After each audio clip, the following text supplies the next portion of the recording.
what's going on, guys? How's everybody doing today? Give me a second now. Yo, what's going on? Everybody's here. James, Michael, Andy. How's everybody doing? And what we're breaking today. Hopefully nothing. We might be breaking something tomorrow, though, when Mr. Ducky turns up. I hope I don't break Mr. Ducky, though. Whew, I'm warm. I might actually open a window. Put a hoodie on. But I'm boiling. That's just me. Yeah, I got 2 packages which turned up. One of them, as you can see, is not wrapped very well.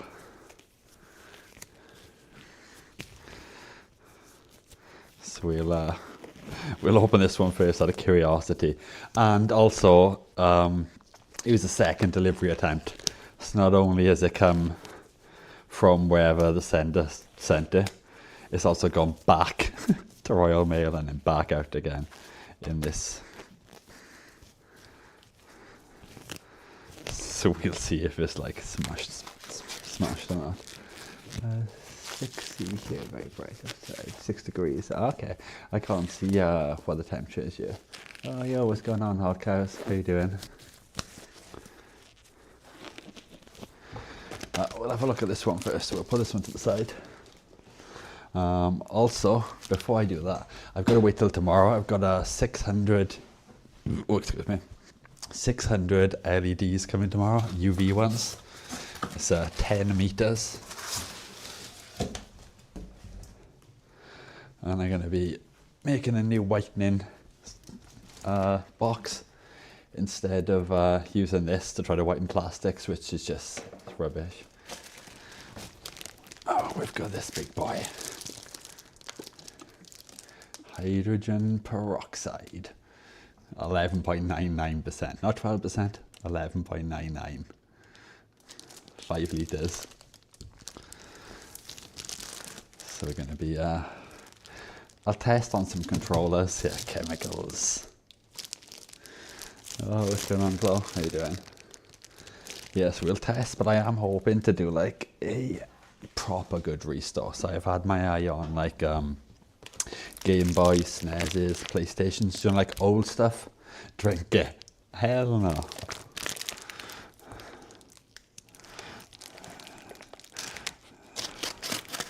I'm definitely going to be wearing goggles with that stuff as well. The only thing I don't have yet, I might try and remember to order it later. I completely forgot. I need to order it's a little PCB, like a microcontroller. And it's for controlling like temperatures. So I can plug in like one of them heating elements used for like heating drinks when you go camping. And it's got like a little screen on it, and then I can like set the temperature and regulate the temperature and stuff using that. They're quite a common board. I forgot what the name. They're literally only a couple of pounds as well. And I think for like maybe like 10, 15 maybe, I could get one of the heating things. Not another board project, yeah, I know. This one's all already done though, it should be. It should just be a matter of just like putting in 4 wires, like 2 power cables and then 2 cables for the heating element. Oh, this is grubby. Ugh. I'm glad I got gloves on for this. I am not licking that thing. Hell no, squish. The thought did cross my mind for a second, one of them like intrusive thoughts. Just like, ooh, why didn't you lick that? But yeah, I ain't licking that. I'd guess I'd get ill. Just rinse it. Just rinse with it, don't swallow. I do also want to try some of this peroxide, because you can use this peroxide for bleaching clothes. If swallowed, rinse mouth and seek medical attention. It doesn't specify what to rinse mouth with, so do I rinse my mouth with this if I get this in my mouth? Instructions unclear. Precautions, keep away from children. Wash hands thoroughly after handling. Wear protective gloves, protective clothing, eye protection, face protection. Okay, so we're going to be kitted up apparently. Like a bloody Darth Vader. Rinse eyes cautiously with water. Why does it say not continuously? I think that's meant to say. But it's got an A in it. Let me show you this. Is this a typo, chat, or am I just like retarded? Probably the latter. Let's have a look under the microscope.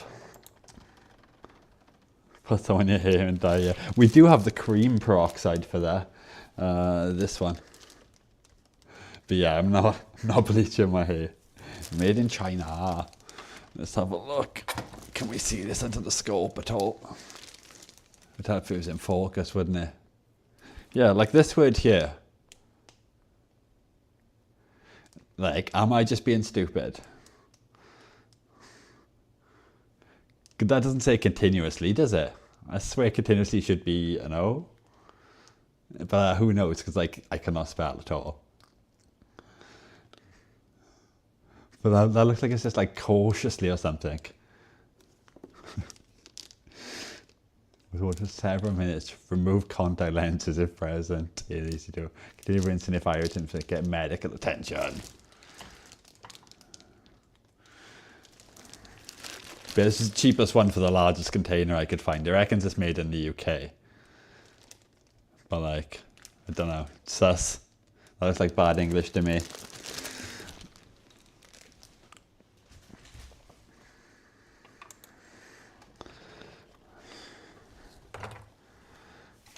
So let's have a look at this controller. My bloody mat is coming off. Quality UK product, yeah, definitely. It's pretty grabby. Oh, these are pretty worn. And the only downside is I don't have any pink ones to replace. So I might have to order pink ones or put black ones in. I guess it feels a bit light. Hopefully the motors are in there. Or I could just be really strong, who knows. Needs LED mod. Tempted. Well, it doesn't look like it's been opened. But who knows. Needs a battery voltage indicator. What's a battery voltage indicator? Well, you can like add one of these as a mod or something. Works well, by the way, guys. I'm so confused. Just don't reverse the polarity. I can't make any promises on that. I get my left and right's mixed up. Let's have a look at controller test and see what's wrong with this. I think this one is just a stick drift. Controller tester. Let's have a look. Let me switch over to controller tester so you guys can actually see what's going on. There you go. You missed Andy's stream. Yeah, I did, yeah. I only just got home like about an hour ago. Maybe an hour ago, about 2 hours ago, I think. Oh, I need to be in this actual window to see.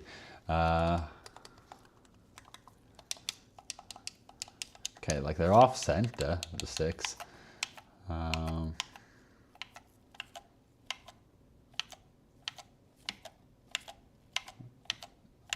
Seems like there's not really much wrong with this, to be honest. The problem is like stinking dirty. Okay, we are getting 14%, 12. There's one on the right though, to be honest, like doesn't look overly bad, even though it's a 14% where the red areas are. So what did I miss on Andy's stream? Was that like today's stream? Oh, I gotta knock on the ultrasonic cleaner to heat up as well, because that takes like an absolute lifetime to heat up. Also, that peroxide, I wasn't even expecting that until like Saturday or Sunday. And the same with the one of the other controllers, I was not expecting until like tomorrow. So I thought, I'll do a stream a day early, I guess.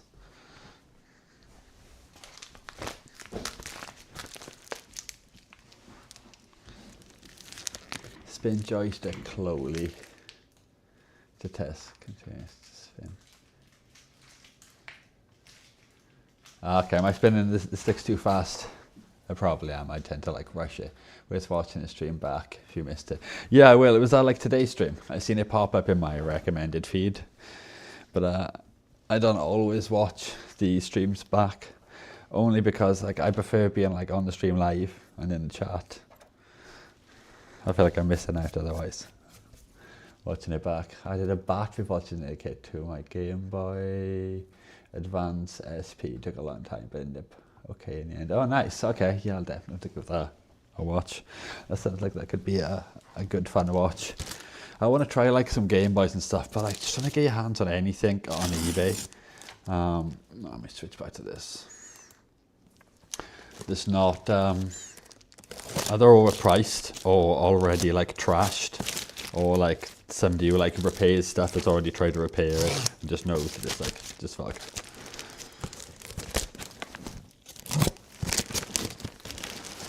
This one actually came in a box. Surprised this one didn't have like broken bumpers or something, to be honest. Expecting, you know, some kind of damage from the lack of packing material.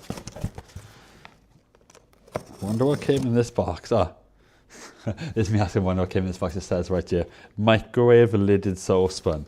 That's a small ass saucepan. What the hell are they doing in that? Heating milk for mice or something?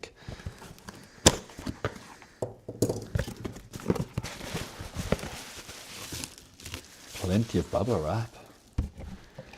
Jeez. Let's have a look.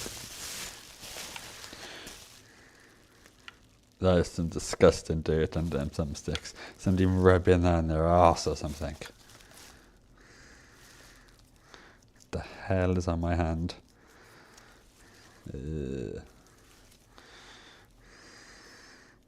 At least these two have actually got the battery covers. That's like a rare thing to see. What? Look at the grime on. So, showing the microscope. Some of it's on my finger. It's dry. I hope it's not poop.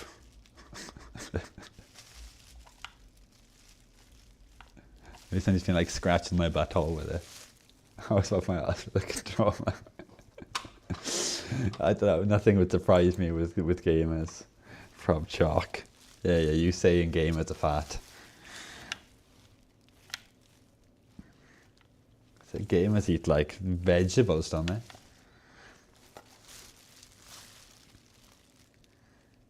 Yeah, this one's going to need clean. They're all really grubby. I guess we'll test this one as well before we open the other one up. I'm quite low on sticks. I say low on sticks. I've got like 1 million ARP sticks, but I don't really see the point of using them. I just always like to like upgrade them because I'm just thinking I'm going to put all that time and effort in, and in like 6 months is when he's using it, it's going to get stick drift again. Control test. Why the both? Oh, okay, yeah, the bumper's not working on this one. I wonder if that is just a broken like momentary switch, or if that's the broken plastic. It's normally one of them two. Could be a lot of other things. Could be a damaged trace, could be a damaged pad, could be the SoC, but I reckon it's going to be one of the first two things. Either the plastic is broken because somebody's raged and hit this against their desk, or the button's caught on it. Like the sticks, not bad. Like not really even and stuff, but the error is not too high. Needs more LEDs. Isn't better with LEDs? Yeah, everything is better with LEDs. I have been tempted. I probably will try to get some of the LEDs. Maybe the MICAD, maybe they will fit on here. Not on this one particular. I guess you could do an LED mod. I think it's just a single LED, these ones. Did you like Sid's stream? It was okay. It was a bit like trippy for me. He's got like some crazy, like really cool and like over the top animations and like pop-ups and all that kind of stuff. Yeah, they're a bit intense at times, but yeah, I kind of liked it. I seen him jamming on his bass for a little bit. It's kind of cool. Yeah, it's pretty good. It's just a shame there wasn't more people watching. I think it might just be because of the length of time his streams go on, maybe because they're quite long. Who knows? But I think there was more viewers on Twitch he had than YouTube. Because I could see people in the chat. I really like that thing at the bottom of the screen. I chose an apple. It's just like I'm an apple. It's quite funny. So, I'll let you guys have a vote, I guess, on which one we try to fix first. I guess I could do a poll. I've literally never done a poll before, and I also don't have Lumia Stream on right now. So let me open Lumia Stream. Because I think the gambling and the points and stuff, my bad. Probably should have enabled that sooner, because I forget that you guys get points for like watching and stuff. Like watch time.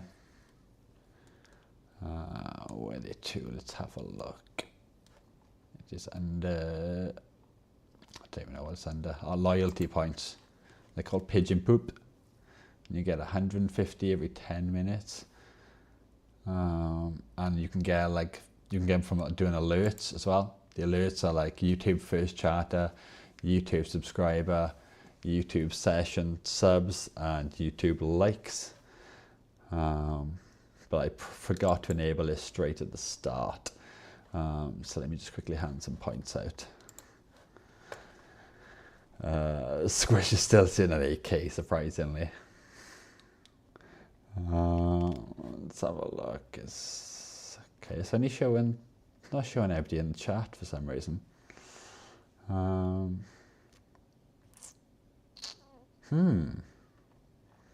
only seeing people from the previous stream currently on here. Nobody from this one is showing on the loyalty points to be able to add. What prize does collecting points? I don't think there's a prize, but I think you can use them. I know there's like a whole bunch of like games and stuff. Cartho was like, and Squish were like doing like gambling and stuff. So you can use them to like gamble and stuff like that, I think. This thing. How is that Spudger moving? What Spudger? Oh, this one? I don't know, don't freak me out now. Saying stuff just like moving around on my desk. It's the bloody ghost. Ooh. It's just a fun thing. Yeah, I think it's just a fun thing. I don't know if there's anything like good. It does say like a raffle. I've never done one of them or know how it works. I'll get the EMF reader. Yeah, Squish, quick, I need your help. The ghosts have taken over. I'll just quickly do a poll, because I can do polls on you. Never done one. No poll found. You can create one by adding a poll overlay layer. Go to overlay. This might be complicated. I'm going to see if I can wing it. Overlay name. Okay. Poll. Overlay description. A poll. Resolution 1080p. Add new overlay. Oh my days. Yeah, this is way too complicated for me. I can't figure this out, how to get out of this. But I don't even know how to get out of this now because it's stuck on my screen. Exit, okay. Yeah, that's well too confusing. What's the easiest way to do a poll, chat? Can you just do a poll in OBS? OBS is a poll thing? Say what now? Wait. Yo, what's going on? Acetone Dragon.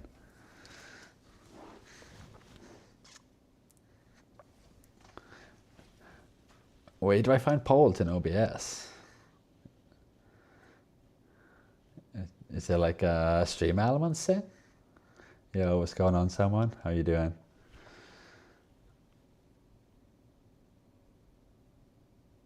Screen share for OBS.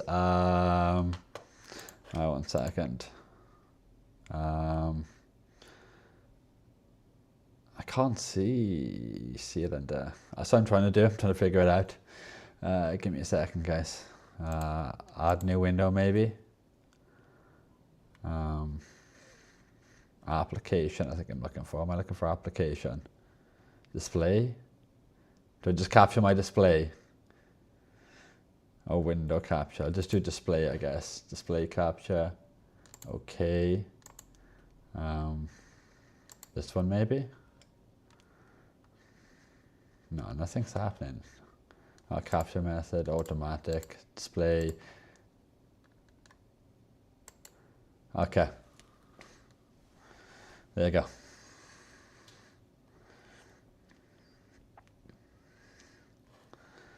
Got infinite OBS. It's like the back rooms, guys, don't get lost. Yeah, what's going on, Russie? How you doing this evening? YouTube Studio OBS, bottom of chat box, hit the plus button. Yeah, see the plus button on the bottom of chat? This it? Engage with your audience. Start a Q&A. Okay, start a poll. Sweet. Ask a question. Okay, sweet. All right, let's go back to the top down. Thank you, guys. Create a poll. Okay, type here. Okay. Do we fix black controller or pink? Now how do I edit the answers? By clicking them? Okay, yeah. Pink. Black. Stop poll.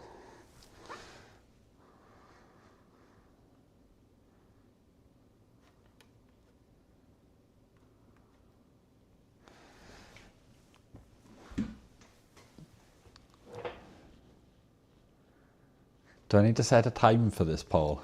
I didn't see any do a time. Only doing one. Probably today. I'll do it like the other one tomorrow, just because it's already like 10:30, and I'm quite slow doing controllers. Mainly because I'm got like a hot air station and stuff, so it takes longer.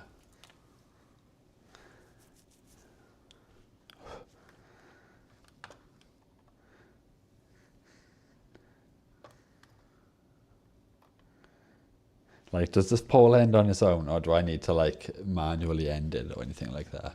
Because I don't think I set a time.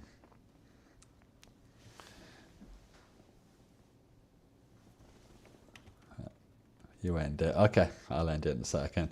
Let's look at the points just to check if I can see everybody else showing up in the users now. Okay, yeah, I see everybody now. Okay, I'm going to hand us some points to everybody who's missed out when I added them previously. Save.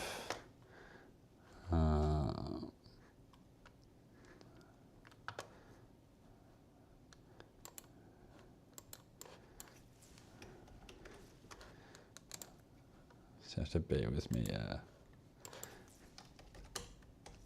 2 minutes. Hopefully they last longer than Squishy's first lot of points did.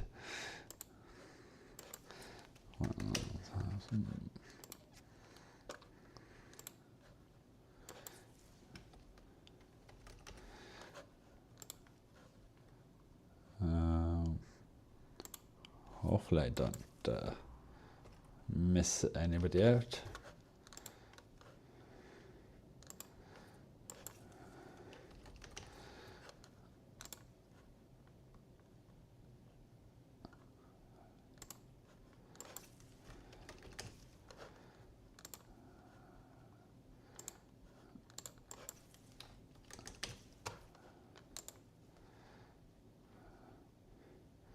Okay, I think I've just given our points to everybody.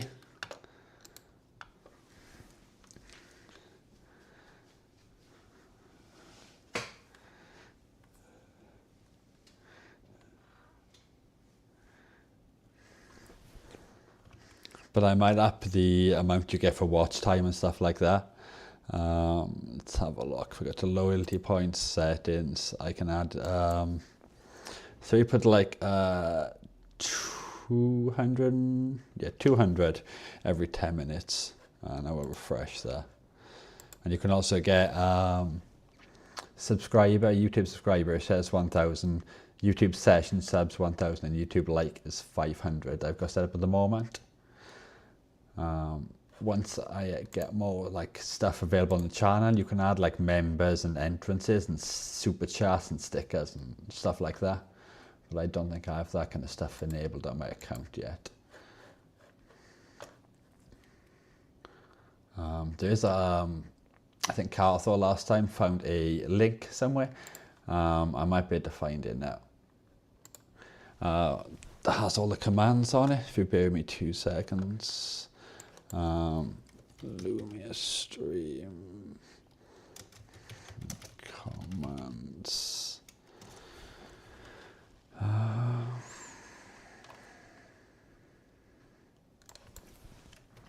Lumia stream.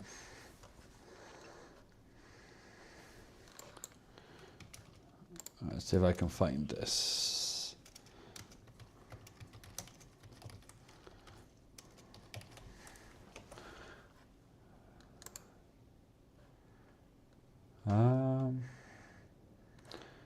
There is a way to find them just for my specific channel, but I cannot remember how.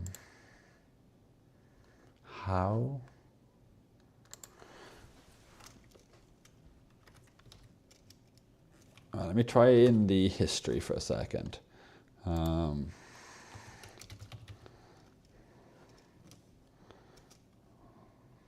wait, I think I've got it here. I probably should set the bot up to do this kind of stuff, but I haven't put them kind of like things into the bot yet. There you go, to put a link in the chat for you guys. That's the commands we have available currently with Lumia Stream. I do want to set up more stuff with King and Ender's Paul. It's looking like, does it say what one? Okay, black. Okay, you guys want to see the bumper. Sweet. Let's put this pink one to the side. That pink one I think I might give to my little sister. It's just repaired. So I've never had a pink controller yet. It doesn't play on console, but I think she plays on the Switch and stuff to play with my little brother. I don't live with them, they live with their mother and my father. I kind of have to heat this up. But I know like that you can use, I set up a controller once for before on the Switch. It was on the Switch or on an Amazon tablet, I can't remember. One of the devices I set up like a controller she could use to play. I think I might need a tablet, Amazon tablet, so I think it does like the cloud gaming or something. Tell her you invest in a VGA machine, good investment. I'm supposed to leave this last to the wife. You don't, that's the thing, you just pretend, like you just play stupid. I don't know what you're on about. Just grabbing the hairdryer quickly to heat up the back of that controller, because I do not have a hot air station yet. I do need to invest in a hot air station though. I don't know whether to just get a cheap one or an expensive one. I don't know, I don't really like spending money. This one might have overheated once or twice, as you can see by the big ass bulge on the side.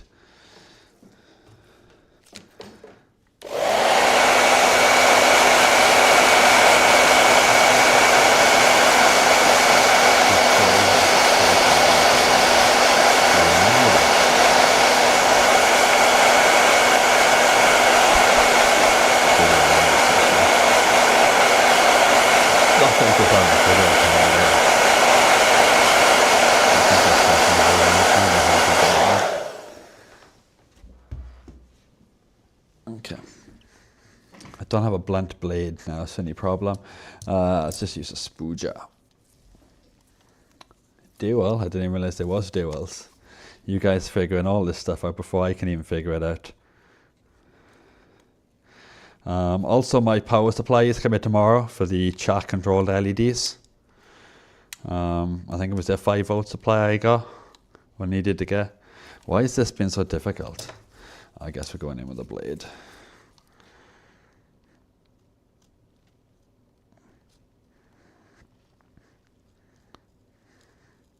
I can feel I'm scratching the plastic though, But it's under the sticker, you won't notice it. This is a sharp blade, I normally use a blunt one. I might need some more heat, to be honest. This is not coming loose as easy. Oh, I should probably invest in some really thin, like metal tools, or grab another spreader because the end of that one is like dogged up. Also, sorry if I miss anything in chat. I'm just concentrating. See if we can get this done in under like 10 hours.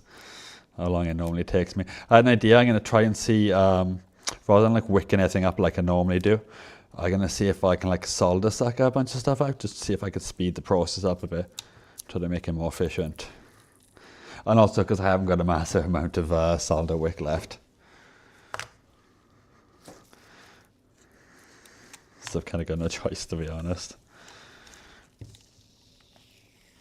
I want to take the sticker off and put this to the side somewhere. Or I'm going to put it in a drawer. That'll do. And I can just stick into that drawer. And then I'll forget where it is. You have to take dual yes to accept. I'm a ghost.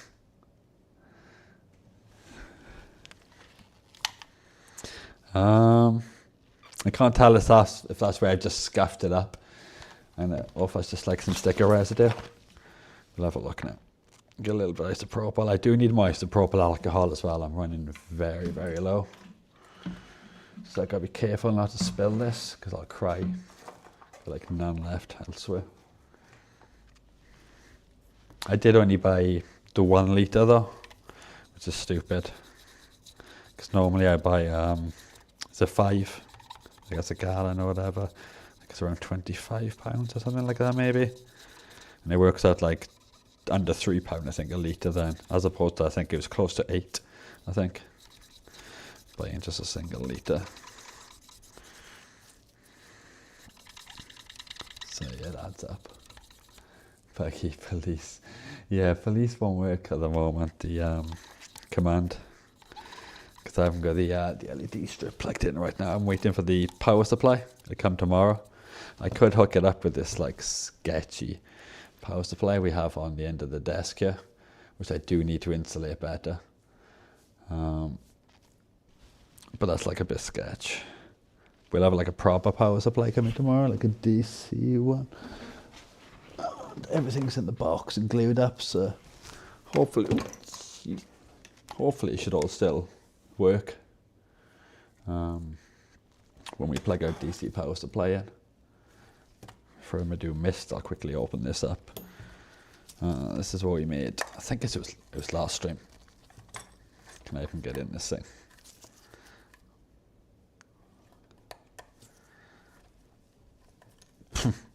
Apparently no. There you go.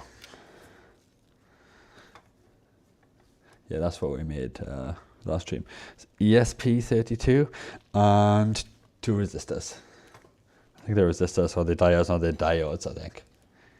Yeah, they're diodes, my bad. Just stepped on the voltage so we can supply 5 volts to both this and then I can't remember what we supplied. I think it might have been 4.2, I think, to the battery terminal on here. And then we made like a little sausage braid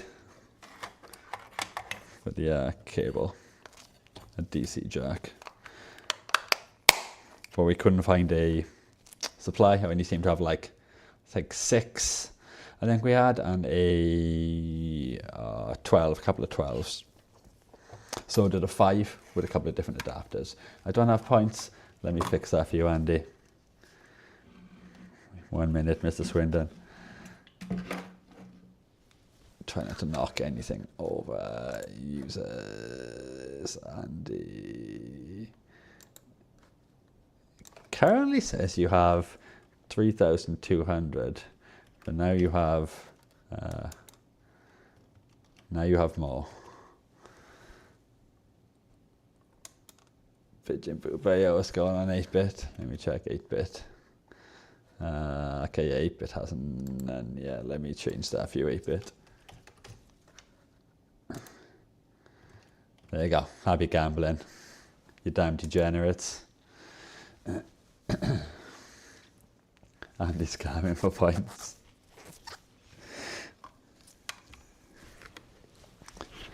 Okay, so let's put the LED chat thing to the side. I do want to build like something for it. Well, so my thoughts were with the duck that's going to be coming tomorrow. I might get like a webcam and see if I can put like a chain scene command. So when the duck is triggered to dance by chat or alerts, the camera will switch or something. So you guys can see him like dance. I might have to build something. I don't know if I can be bothered building something out of wood. So I might build something out of cardboard and paint it. I want like a dark enclosure for him or something, like a little stage. I don't know yet. But we'll figure that out tomorrow when the duck comes. Just so we can have more like IRL interaction or control from the stream to devices.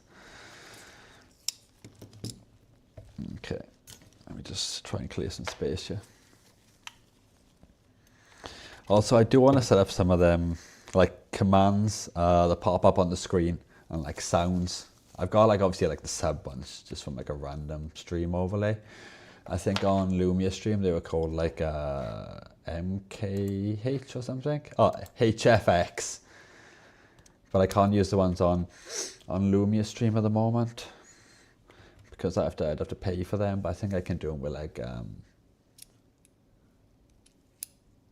where's the rest? So now showing the entire thing in the description. I'm sure I pasted it all in.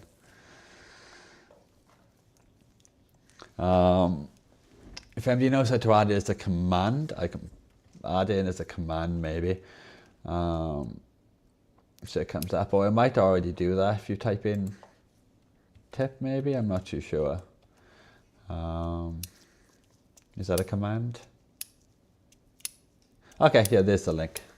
But I thought I pasted it in the description, just because people keep saying, oh, you need to add a description, because I don't think you can click it from the one in chat. I don't know. Oops, I just dropped my screwdriver. I don't know, it all confuses me. I just come on, I just click the start streaming button and just start chatting shit basically. Everything else is complicated. Yeah, Sloth is a degenerate gambler. I don't know how much. Yeah, it's not clickable in chat. Okay.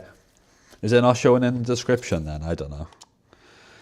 But also, I don't even think I have alerts set up for the donations or whatever they are. I don't know. But that's also why I want like cool stuff happening. You know, if somebody donates, I want it to be spectacular and epic. I want fireworks going off and lights and earthquakes. I don't know. But yeah, just something more than just something popping up on the screen. You know, it's going to be triumphant.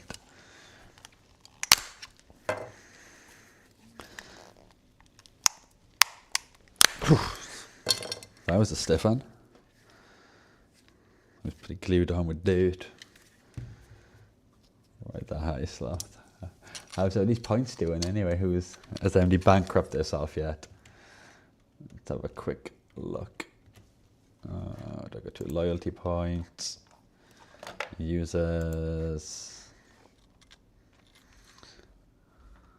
Oh, Chloe needs some points. I don't think we give Chloe points, maybe?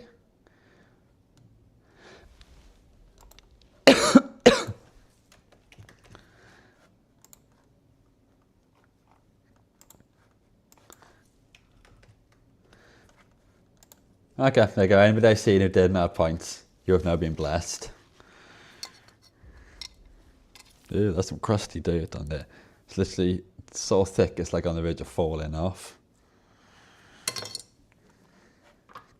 Just chat on a snack. Some nice snacks for you there, chat. Look at that. Ugh. Catching up to worms. Nice. Worms, that's quite a lot. Is that worms on 14k? I had a Gears of War controller Jason, but it's dirty. Yeah, these are not even like the dirtiest I've seen either. Like there's quite a bit of like thick dirt around ABS. Some of them I've seen. We haven't opened it up yet though, so it could be full of pubes. Who knows? We'll see. There's always a stray pube.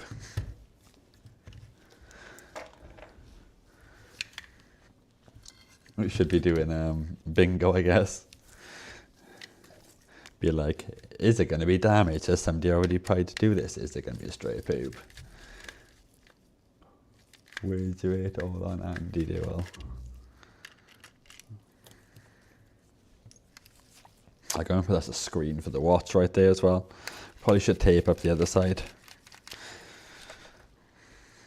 Only taped to one side right now. Oh, damn.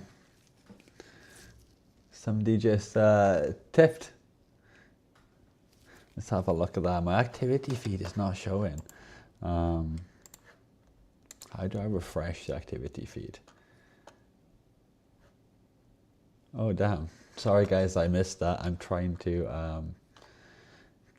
wait a second. I can't see it in my thing. Thank you, Reflex. And thank you, Andy. I can see the people are saying in chat, but I cannot see the alerts for it for some reason. I've got a spinning circle on activity feed. If you bear me 2 seconds, guys, I'm going to go to docs. Sam, do you know how I get my activity feed back? I just like clicked X on it because it wasn't showing. View, open multi-view, no. God damn it. Stats, no? Stats maybe? No.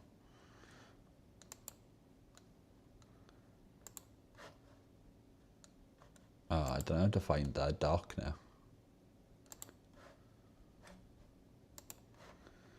I did have a doc that was showing me like the activity for stream elements. Does anybody know how to get that back? So I can actually see, because I feel bad that I missed. I could see one alert popping up, but I can't see to scroll back now and like actually find them and properly send people. And then I feel like I'm neglecting you guys. It's just not good. I want to show my appreciation.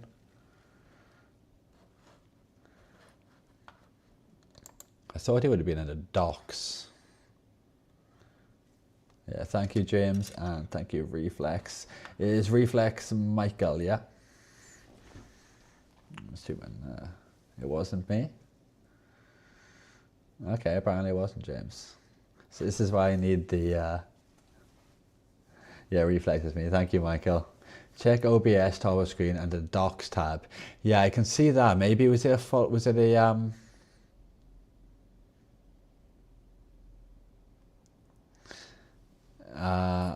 maybe I share the screen again. Bear with me 1 second, guys.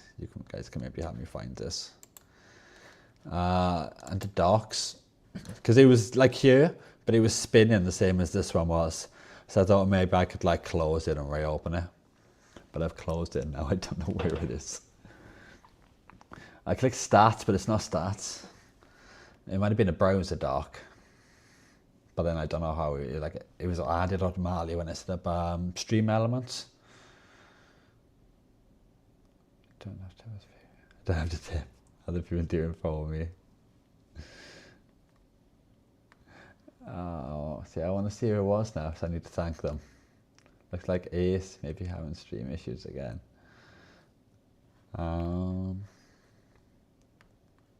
I think it was a custom browser one. Let me go to the top down. Sorry I'm taking so long, guys. I'm going to try going into stream elements. Okay, so I go to stream elements, go to my dashboard maybe.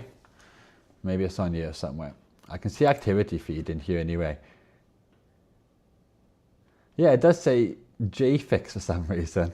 I don't know why it says, oh, just a little bit, oh, just a little bit more. That reminds me, I do want to get TTS. Does anybody know I can get TTS for donations and tips and stuff? So if people do type stuff, that it gets read out. And Reflex with the 420. Thank you very much. How the hell do I get this into my OBS now though? Oh wait, I've got a link here.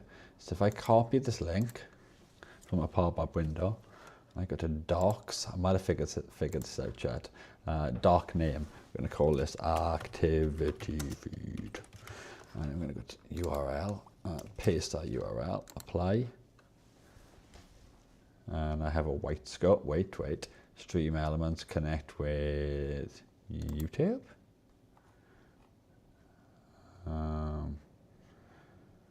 It's asked me to sign in and stuff now. 1 second, guys. At least you cannot remember what my login is, I'm going to be honest. Right, YouTube. Does it show what my login is on here? Oh, yeah, I've got it. I'm going to copy and paste this. 1 second, guys. It won't be a minute, sorry. I'm taking so long to set this up. I'm just a little bit slow at doing things. Forgot where I was now. OBS, email or phone. Okay, there you go. Oh, I gotta remember my password now. You're kidding me? All of this. Remember this, remember that. Oh, nice. I got it right first time. I'm a genius.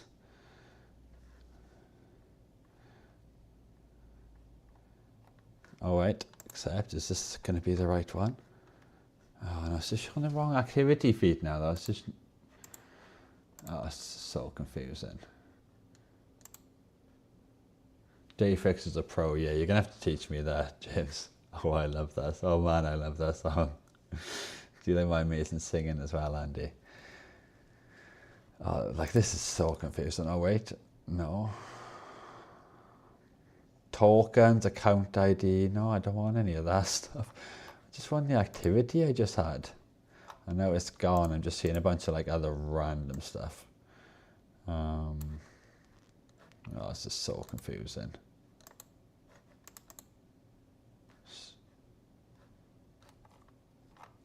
Oh wait, no, there's the activity. Okay, it's on that part of the window there. Okay, let me check that. Let me dock this. Oh, now it's taking up the entire bloody screen. Wait, I've got it. Okay. So it's taking me a lot longer than it should. Let me scroll there. Sweet, now I can actually see it on my OBS. Let me show you guys. There you go, right here. Now I can see the activity and stuff, because I tend to miss things a lot.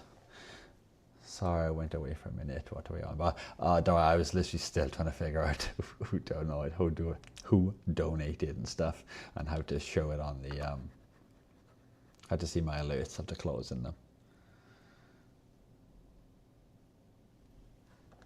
Okay, let's go to top down. And let's finish opening this up. I think got no one screw left. Oh, strange. You always get like that one screw, not always, but quite often get that one screw. These all came out no problem with this one bit, and then you get to one and it slips. How did you add it to OBS? I went to Stream Elements, like a website, my account, and then the dashboard, activity feed, and then there's a settings icon, and then like a square with an arrow, which is like a pop-out window. I clicked the pop-out window and they opened my activity feed in a separate browser window. I copied the web URL from that pop-out window and then went to OBS, docs, custom browser doc, and then added it via the URL I copied and pasted. And then just like dragged it into the slot on the side of the screen to put it where I wanted it.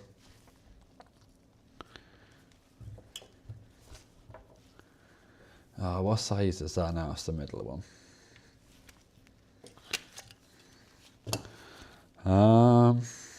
Okay, this has been open before. It doesn't look like it, but it must have been open before, because unless somebody in the factory soldered the right wire the wrong way around. If we look at this left one here, it would be nice if it was in focus, wouldn't it? Okay, do you guys want a blurry stream? We can just do this if you want, guys. It's just a better stream. Just got to use your imagination. Let's get it in focus. It doesn't seem like it's focusing that well. Is there like something on my lens? That might be a bit better.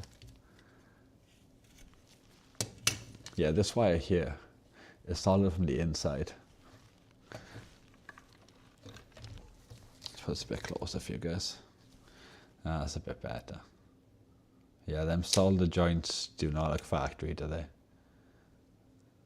They look too shiny on them rumble motors. And normally this one wire is soldered from the outside here, because otherwise when you push this down, if it's soldered here and it's running straight, it can end up fouling the trigger. But they are twisted well. These ones are not though.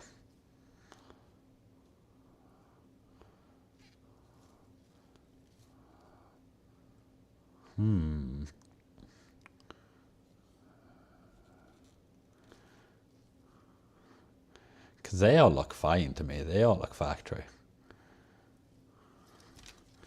Do you reckon somebody's been in here already? I don't know. It definitely looks like somebody's removed the motors to me anyway.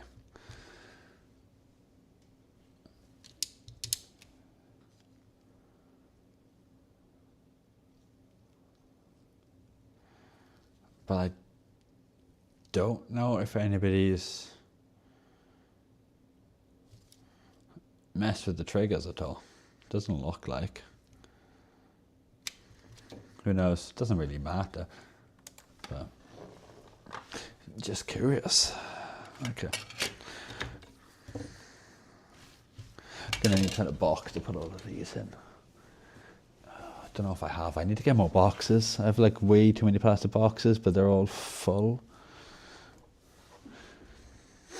Mainly of controllers. I could use this box. I've just got like some random cards and stuff in here right now. I'm trying to keep from getting damaged. I don't think they'd be worth anything, but I don't know. Probably not. Very doubtful.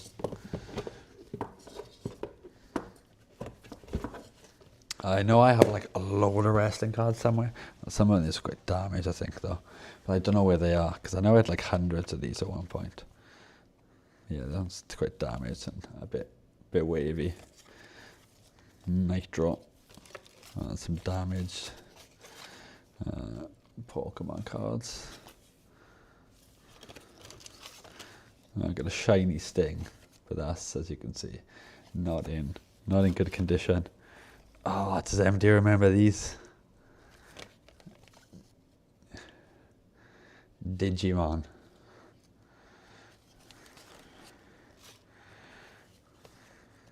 Pidgeotto.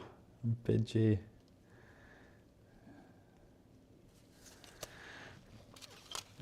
Oddish. Water. Oh no, water damage controller, guys.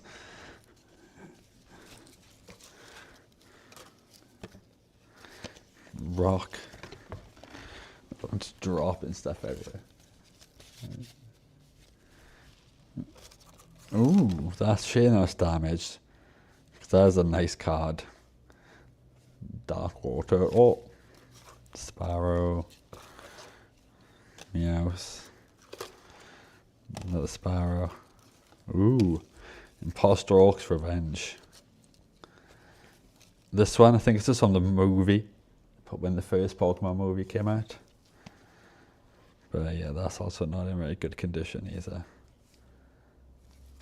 It's just a shame. Yeah, this one's definitely not in good condition.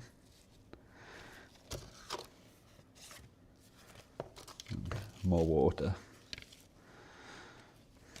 So nothing like too interesting. But a good little assortment.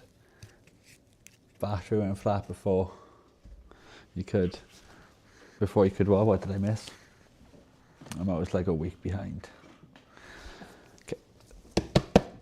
Let's get some of this dirt out here. I was going to just like tip it on the floor, but that's probably not a good thing to do. Let me just get up and go and tip it into the bin. effort having to get up and walk. I'll just want the cleaner is at temperature as well, so that's good. We can probably chuck these straight in. We'll strip it down completely. I'll start chucking stuff into this box. What am I sitting on? Oh, the lid. Let's put the lid underneath it. Okay. It's a much smaller box than I normally use. I wonder if this kind of box would be good enough for whitening stuff, if we can fit them all in. Because I don't want to be using an overly large container, because I only have 5 litres of this stuff. I wonder how many times I can reuse it as well. I know I'm going to have to like rebottle it. I can't just leave it out.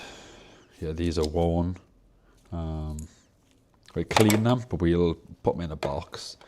I'm collecting, like, I don't know why, I'm just hoarding old worn ones. My thoughts are, if somebody like doesn't have some and really needs some, and wants some which are not in like perfect condition, because like they're not chewed up and they're usable. It's just I have a box of like 50 or 60 of them left, brand new ones. And these are the older ones, and the ones I've got are the newer ones, which are better. These are the newer ones? No, these are the older ones too. These are the newer style ones. If you guys can see the bottoms of them, see they're different. Like a starship.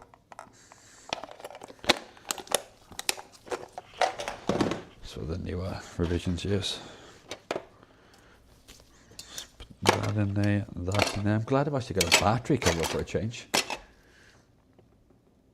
After, yeah, I love putting on fresh stick caps as well. Yeah, it makes a difference, doesn't it? Especially when you go to the effort to like clean everything, and if they're like slightly worn and smoother on parts. But I don't like to throw them, because like the ones I take off are like perfectly usable, and I've got so many lying around. I just need to find somebody I can give them away to. It just seems like a waste.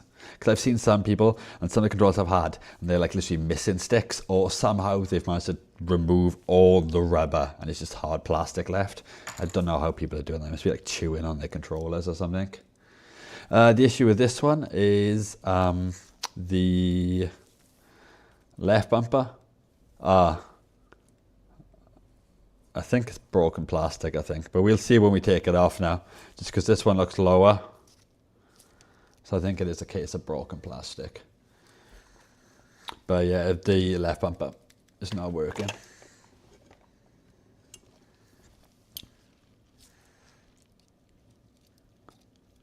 We do have a brand new bumper here behind me somewhere, I think. Or did we? Oh, no, we might have kept the bumper when we did the controller mods. I don't know. We've got like 2 black cases from the 2 controllers we put new cases on. I guess I'm going to have to desolder this, and no, wait, I don't need to desolder to take the plastic off. What am I on about? Well, let's have a look. We'll see if it's broken now. I guess to make our lives easier. No, we don't need to make our lives easier. What do we? Yeah, we'll just take this off first. Make my life easier, but it's just more effort at the same time. I thought it wasn't, no, it wasn't the triggers, it's the bumper. This left bumper here. Which, it's not broken plastic. Oh, no, it is broken plastic, but it's a different broken plastic. That's a nice easy fix. I thought it might have been this. Problem with not having autofocus, I've got to hold it down to try to keep it in focus for you guys.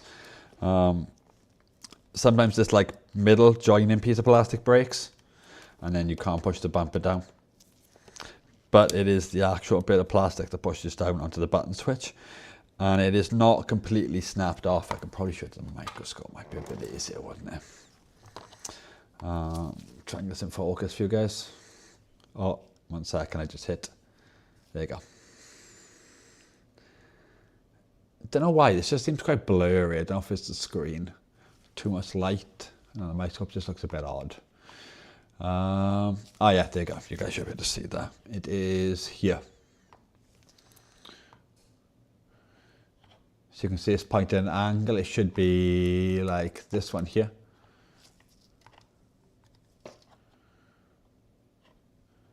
So as you can see, it's like snapped off the top here, but it hasn't come off all the way.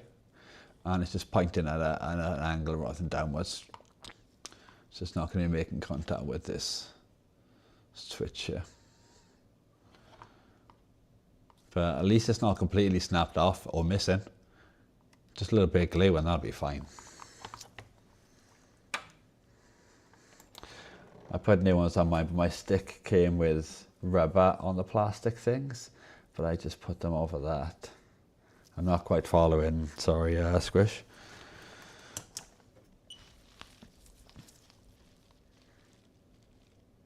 Also, if anybody does need like a set of new ones of these, just let me know. I can always like send some out, like, you know, free. So I've got all of these.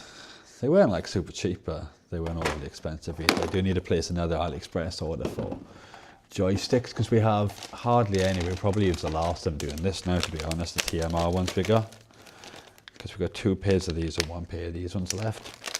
I don't like having just one or none of something. I don't know if it's the hoarder in me. Just like lots of them.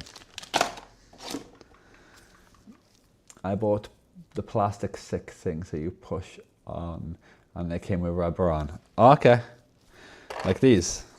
I don't even know what the different names are because I call these like joysticks or thumbsticks, and I also call the modules joysticks or thumbsticks as well. Yeah, these are the caps. Okay, yeah, a cap would probably be good. I just call them a thumbstick, but I also call the other thumbsticks. I think the name's technically correct, but I think I should use the word thumbstick module. Or a joystick module, maybe for the other thing, and maybe this thumbstick, I don't know. Words be difficult. Heating up the soldering iron anyway, so we can, oh wait, I do need to desolder this, but I need to take the plastic off first, don't I? Okay. So let's get our pry tool in there. It is a little bit easier sometimes if you take the triggers off beforehand. Shall I try the thinner end? Okay, yeah, the thinner end. I thought it would be too bendy, but yeah, it works fine. That's just bounced into another dimension. Oh no, the plastic has come off. It has completely snapped. It must have just been held in place. I was hoping it was just cracked and like partly still hanging on, just because it's just easier to repair. It's like already lined up. There's a little bit of strength in there already. But it's not the end of the world. We've fixed this exact issue before. And just a little bit of super glue. And it was as good as new, perfectly strong. Like, I don't understand why people rage out and smash their controller down like, ah. Well, I kind of do. I used to game. Games can be stressful, but still, don't take it out on the Pro controller. Just get good in a skill issue. Well, the controller's fault these shitty games. Do we clean this up? Yeah, we'll clean this up. And then we'll glue it. But we'll put this bit to the side. You guys have to remind me. I'm going to put it in here. So if you guys, maybe not put it in there because it's black and it blends in. Let's put it in this other side. So when I inevitably forget where it is later or tomorrow, I put it there. Yeah, people just chucking controllers and smashing hot glue. No, I won't use hot glue, Squish. Just because hot glue would just take up way too much space. And it probably won't fit into the hole then. So we need a smaller screen now we're inside. Also, I saw Dell parts, people streaming laptops last. That were maybe punched the sense. Yeah, people punch keyboards a lot. I can understand that. I've done that. I'd never do it to a laptop keyboard though, because I'm not stupid. But yeah, I'd punch like an external keyboard if I get angry or something like that.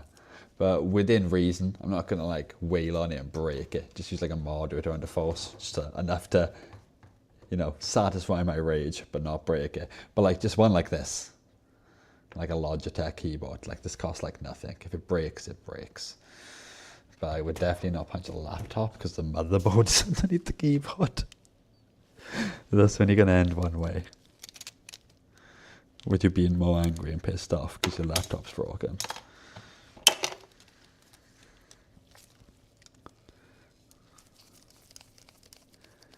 You clearly not seen me play Fortnite. do you rage hard, Squish? Did I put that other screw in there? I can't even remember. Yeah, I think that's it, isn't it? Yeah.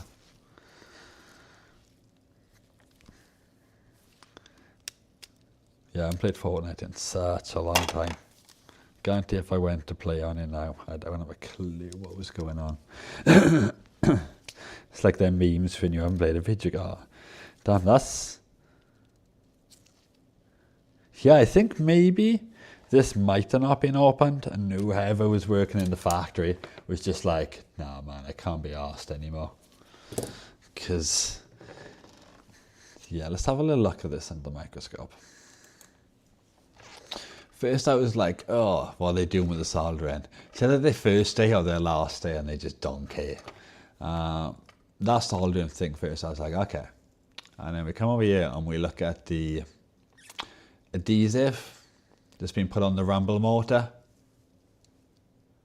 Like the goddamn wires underneath it. Like, what?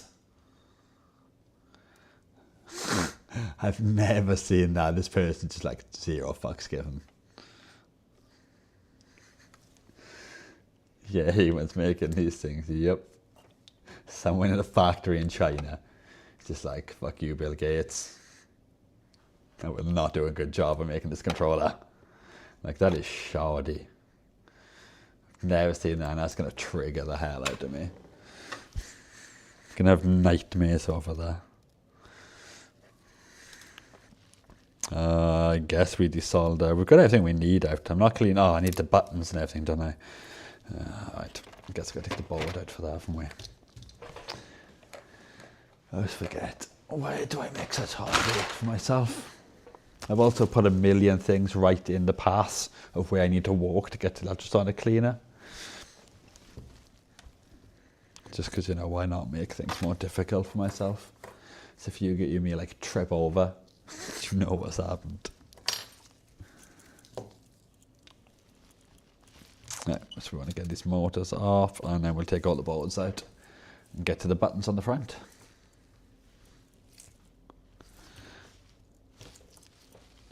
I can't wait to mess around with the duck when it comes tomorrow. Is anybody like good with like MOSFETs and stuff? I don't think I'm going to have the right MOSFET that I need to control it. But I'm thinking, if I don't have a MOSFET, can I not just like pull that pin high on a ESP? Like, will that be enough voltage? But I guess without opening the thing up and putting a multimeter on it and pressing the buttons and stuff to figure out, you know, what voltage is again sent away on it to make it dance, we won't really know. But I am like super curious. It looks fully accessible though. Like, I looked at the pictures on the listing of the duck, and it's got like, I think it just comes in two pieces basically, like a clamshell, I guess it'd be classed as. I think it's like a hard plastic mold, because on the back you can see like a bunch of screw holes. So I'm hoping that I can just unscrew and just open it up, and then everything I need is just right there and accessible, but we'll see. But anybody who's squirmish or loves ducks, maybe don't tune into that one. Because this poor duck, he's going to see some things and go through some things. But it's all for science, okay?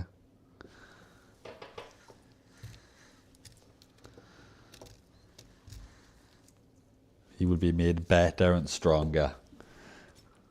Sacrifice in the dark.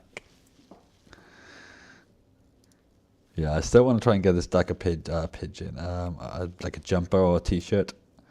But we have to wait till it turns up to see how big it is, to see if it's even feasible to find one that small for him.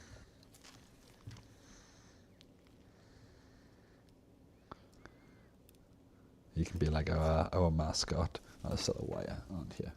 Ducks prepared, there were 60 volts. They do. But we're going to have to at least get some fun out of the ducky first before we send 60 volts through it. I don't even have a PSU yet anyway to send 60 volts through it. I don't know, technically we could use a bunch of 12 volts. But that is thinking, that's rock hard. Drain the sponge Johnson by here. Maybe get some water.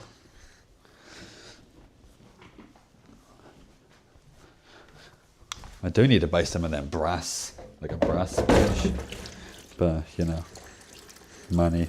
And I don't think I could put them in this. I'd have to buy a holder as well for it.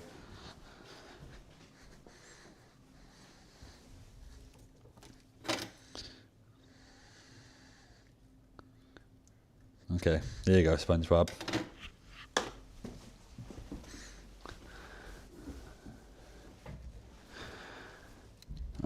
Have I desalted everything? Apparently I have. Let's take these motors out. Bid my fake brass, like, oh yeah, I don't blame you, that will ruin your tips. Like people say about like sponges not being good for your tips. I'd rather use a sponge than steel wool. Painted steel wool. Is it steel or iron? I can't remember if it's steel wool, iron wool, steel wool. I know it's a ferrous metal. I know it's much harder, all the same hardness as your tip, which is what you don't want. If you're using a softer metal, don't know what your tip is made of.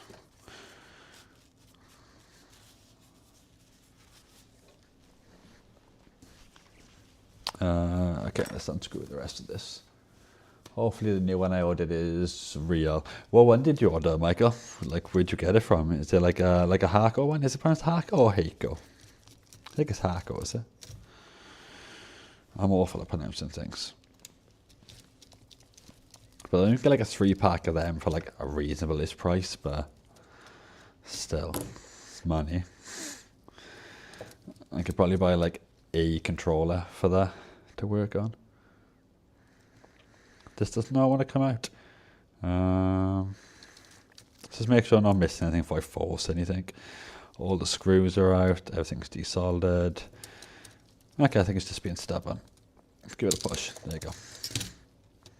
Always worth double checking. For about playing more force than you think. Picture me, it was a random alley seller. Oh, okay. Yeah, that's definitely a gamble there. Could be, could not be.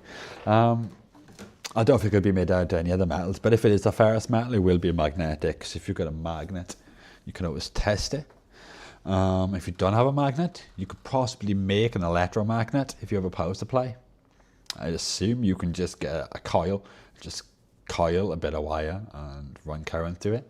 I think that's a magnet, but I'm not 100%. You might need to check the science behind that.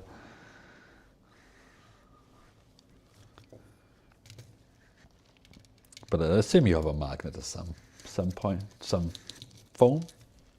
I know a lot of people do. I don't know if I have them. I've probably got magnets lying around.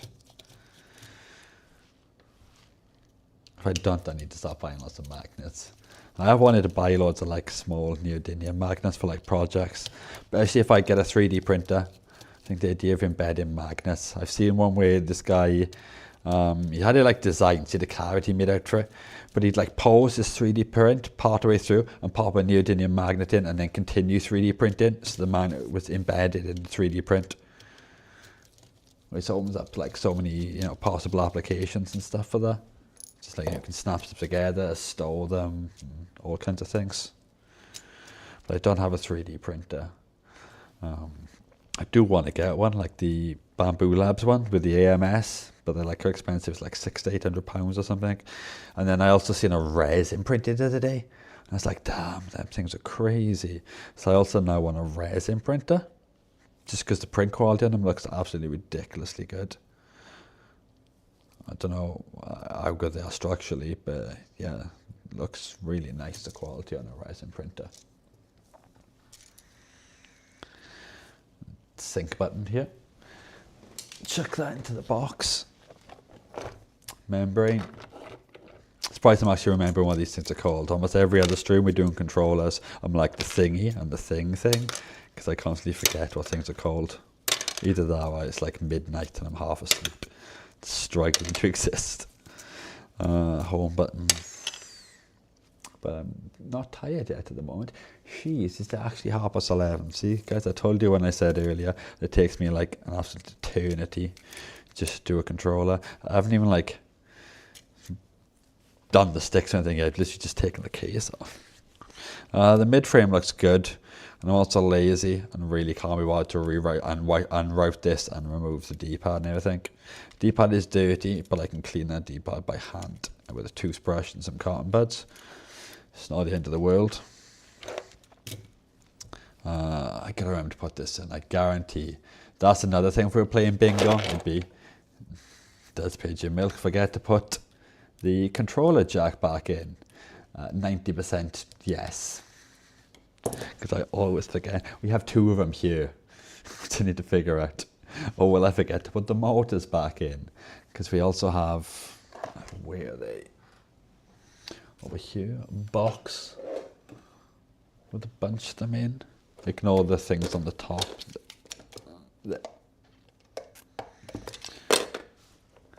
Go way too many controller parts around you. But that's why I also almost fell off my chair then. I said almost fell off. My chair almost fell over, completely taking me with it. That could have ended badly.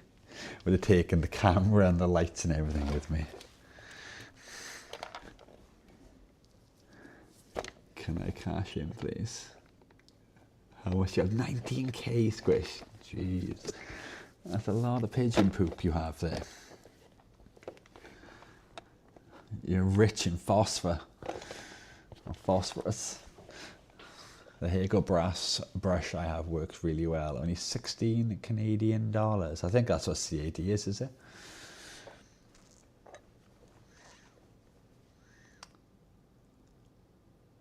I found it. Soldering tip cleaner 599B water-free tip cleaner Hago. Ooh, water-free. Sounds like a fancy technology, that does. Aqua-free cleaning. What you mean mechanical cleaning? It's like rubbing it. Give it a rub. This is decent. The ultrasonic cleaner. Probably gonna need to top this cleaner up because I have a lid for this ultrasonic cleaner, but I've literally not used it once. It's literally just like got the plastic on it. It's in the spare room. I just like to leave my nice clean pure water. I forgot what water I'm using. I think it's just, I'm using deionized. Yeah, deionized water. Just sit there and collect dust and evaporate. I really need to put the lid on this though. Maybe I'll do that tomorrow. I ain't looking for the lid right now. I roughly know where it is. I remember seeing it the other day and thinking, oh, I should probably use this lid. We'll just add some tap water to top this up because it's only plastic. I don't want to be wasting. Taking up more room than normal. Maybe I've stacked these wrong. There's a way you can like stack them and fit everything in.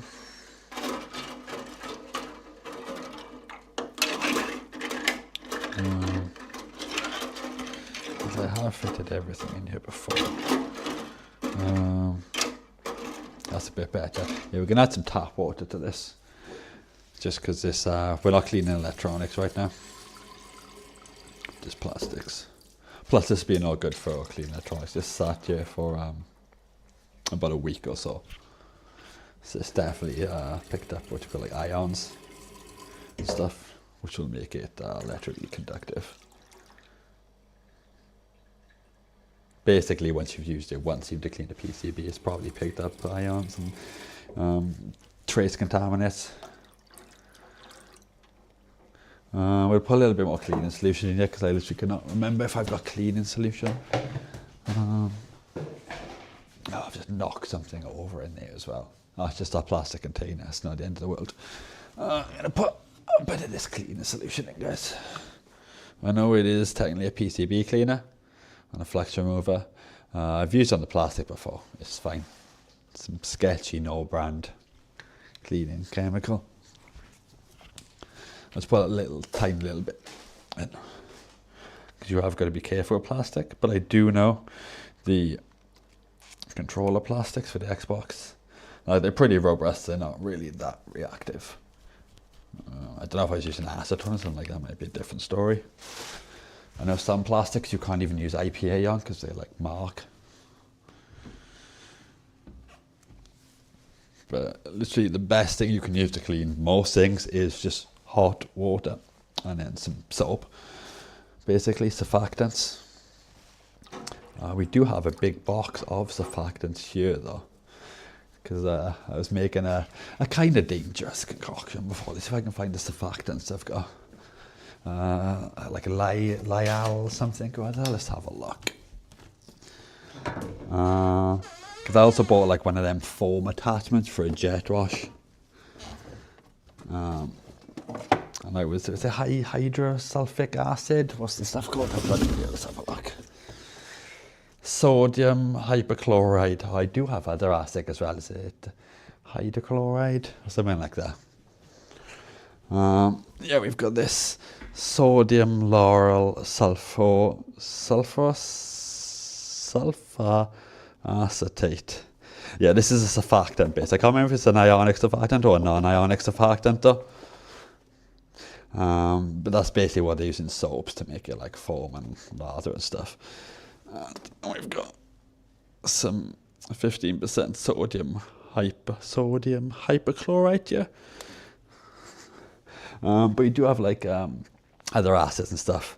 They're for cleaning basically. Like walls. Like build-ups of carbon deposits and stuff. Like the sodium one won't, because sodium and hypochlorite is like bleach basically, like the bleach you get in like to clean your bathrooms, but that's normally like 3 to 4%. This is much stronger, this stuff.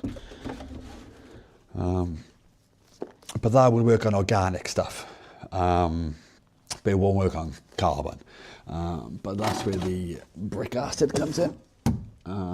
Is it this? Yeah, this stuff. This stuff will work on carbon deposits, and if you can mix it with like certain things like gelling agents and surfactants, and using a spray foam gun, you can use in your jet wash, and you can like apply it, and it obviously then it's going to stay on the surface you're working on to do its work, and then you can rinse it off. Otherwise, you spray it on, and it's just going to evaporate and come off. Yeah, hydrochloric acid, less than 10% with water. W/W on chemicals means with water. And it's just a brick and patio cleaner, high strength. This is why we've got like the gloves and stuff in the first place, because I tend to own. I've got an entire cupboard here full of like chemicals and spray paints and other stuff like that. We've got loads in here. We've got also stuff for the garden as well, fungus protector, tomato feed. Looks dodgy though, somebody will think I'm bloody growing weed or something because it's in my cupboard. Tomato food. But it's just high in nitrogen basically.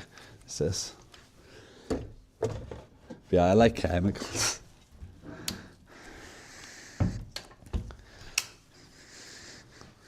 Wipe my hands because I've got some kind of liquid on my hands now, and after touching God knows what.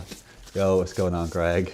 A black lab coat. Yeah, I should get a black lab coat. But I feel if I get a black lab coat, when I end up looking like Snape out of Harry Potter or something, Dr. Chemical. There are many levels deeper than I would get these are. Yeah, many levels. Yeah, I won't be using any of them to be cleaning forwards. Next week, we'll be cleaning and restoring a PCB with hydrochloric acid. What's this by flexing like this thing? By acid, yeah. This guy's just a complete maniac. But you should see some of the other random stuff I've got in the cupboard. Let me go and get some of the stuff. Like literally, if like the police ever like raided me for some random reason, it looks so dodgy. They'd think it's Breaking Bad, yeah. Like bottles of like chemicals. And they get some of this like random stuff I've got without tipping everywhere.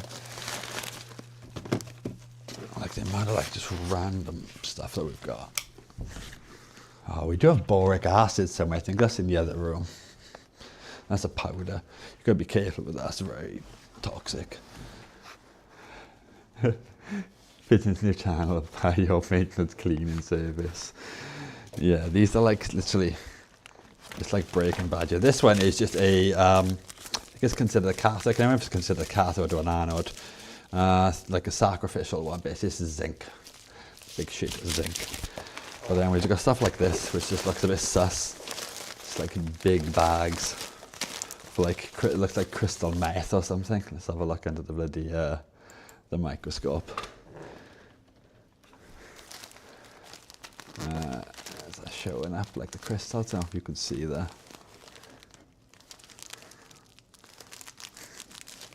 Looks a bit sus.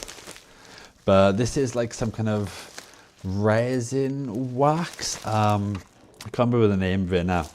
This is added to electroplating solutions basically, and it helps get even coatings. I can't remember the exact chemistry of what it does, but it basically improves the quality. It gives you a better, more even finish on electroplating. You've just got like lab smalls, nickel chloride, keep away from children. Ooh, I can see why though, because it looks like kids' sand or something. But yeah, it's extremely toxic.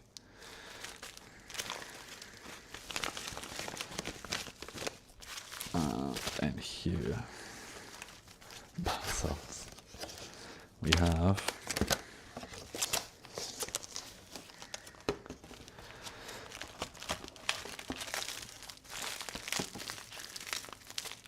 nickel sulfate hexahydrate, but we've never opened any of these yet. Definitely put this stuff in here. Hexahydrate.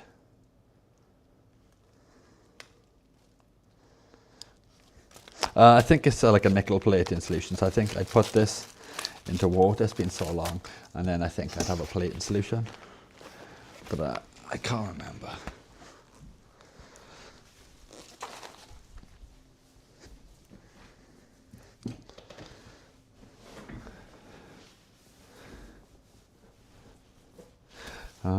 I didn't even knock on the ultrasonic cleaner, guys.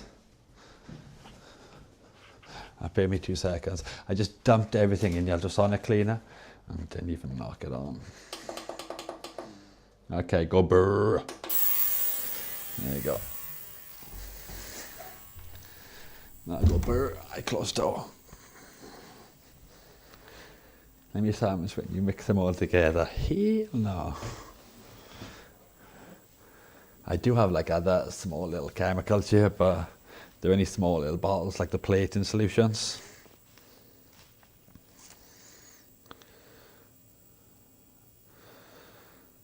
Seems like that's awfully fluxy. That ends the chemistry report, yeah, for now. I'm always on the lookout for new chemicals. I was looking at getting loads of chemicals because I wanted to make flux, but I could easily make I don't know where it is now. The shit kind of flux, like the orangey looking flux. I've got a tube of it somewhere. When you want it, you cannot find it though.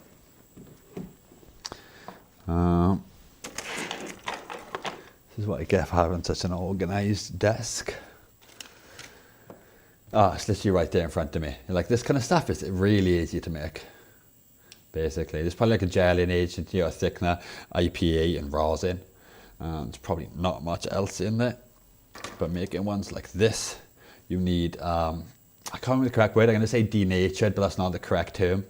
It is rosin, but it's had a process done to it to like remove some stuff and remove colour. It's got a bunch of other additives and stuff in it. But yeah, I cannot get any of that, basically, because I did want to make this kind of flux. Just because I like potting with chemicals and stuff. And I thought it'd be fun to make flux. I think just like making things is just the best way, just getting hands-on with things is the best way to learn. Even if you only do it once, at least then when you're using it, you kind of have a better understanding. It does look like pigeon milk. I wonder if it tastes like pigeon milk. Yeah, it tastes exactly like pigeon milk.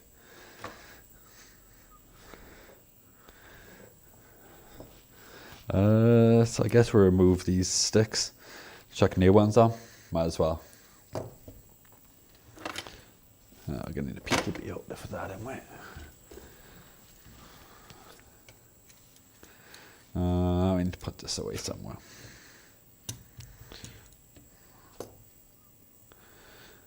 I do want to maybe get a better organization system or some more shelving. I don't know when I'm going to build something. I just hate using, like, I'm competent and I can use them fine. I can do carpentry well. I just don't like using spinning blades. I can do a good job. It's just, it only takes one kickback. You can be like the safest in the world. It just takes one day. You hit a knot, or the blade decides to kick or something, and you lose a finger or half your face. So I don't really like using.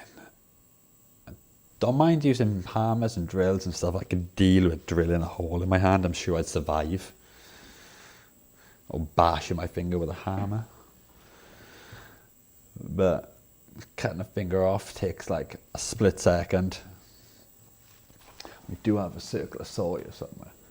Where is my circular saw? We also do have a big, what do you call it, colour bench saw. We don't have a table saw though, because they are terrifying. Yeah, here's our saw. You can tell I get distracted way too easily. This is good for carpentry and cutting things. We've got a nice saw. It's got a nice blade on it too. 1 second, let me take this battery out, just in case. Never work pot or move the guard in a power tool with the battery in, just in case. Yeah, it's nice blade I've got on there as well. 1.5 mil, decent teeth count. I was cutting MDF for this, and I made some furniture. But I hate using blades. Nervous every time I use one.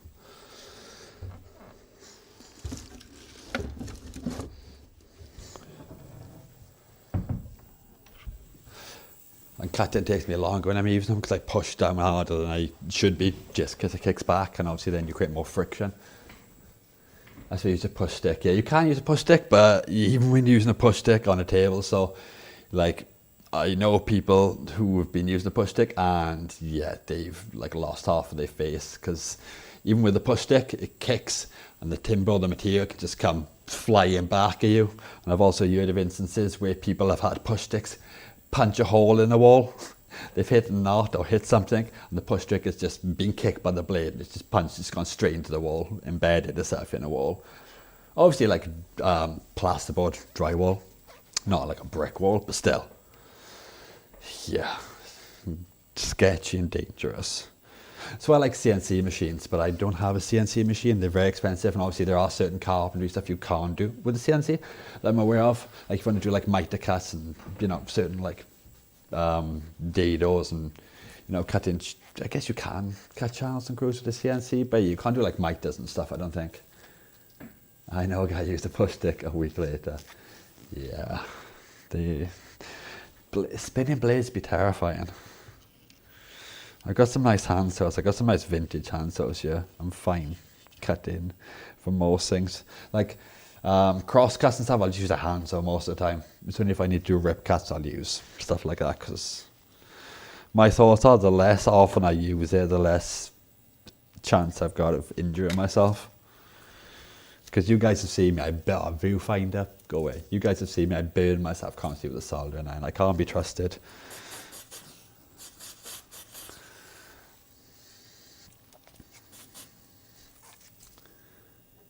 What happened? He was dead. Damn. That took a dark turn.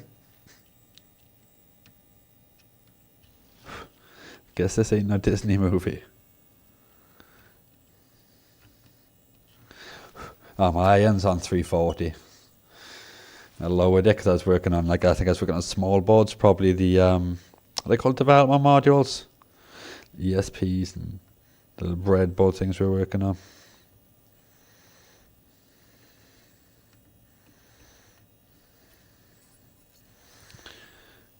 We're getting some horrible fumes. So I decided to burn the same thing twice a few weeks back just to be sure. Yeah, I don't blame you. It was dark the moment you got the acid. Yeah.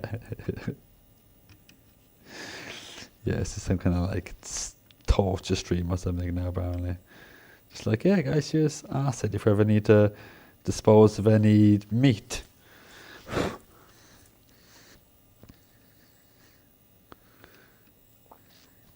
Just keep spitting little bloody fireballs, not fireballs, but like bits of metal keep flying off, a little smoke coming from it. But I'm pretty sure you can also concentrate hydrochloric acid, but I'm pretty sure when you heat it, I think it releases chlorine gas, which I don't think you want to be breathing chlorine gas in. But I think you can heat up hydrochloric acid because it is WW with water. So if you remove the water content, then you'd increase the strength of the acid. But yeah, obviously guys, don't try any of this at home because chemicals are very dangerous and stuff. The less dangerous push sticks have a broom attached to one end. Yeah, definitely. The best kind of push sticks use somebody else's hands and arms. Just like, oh yeah, I don't have to do this. Will you show me how? Oh yeah, didn't quite catch it. You have to show me again. Oh, will you just cut this one last piece to show me one last time? Oh look, they're all done. Oh, what a shame I didn't get to use the cutter. What a shame I still have all my fingers.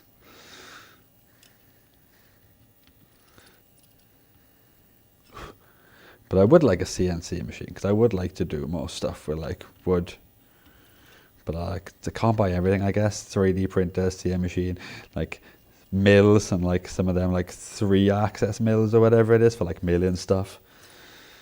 I just want to be able to make everything and anything.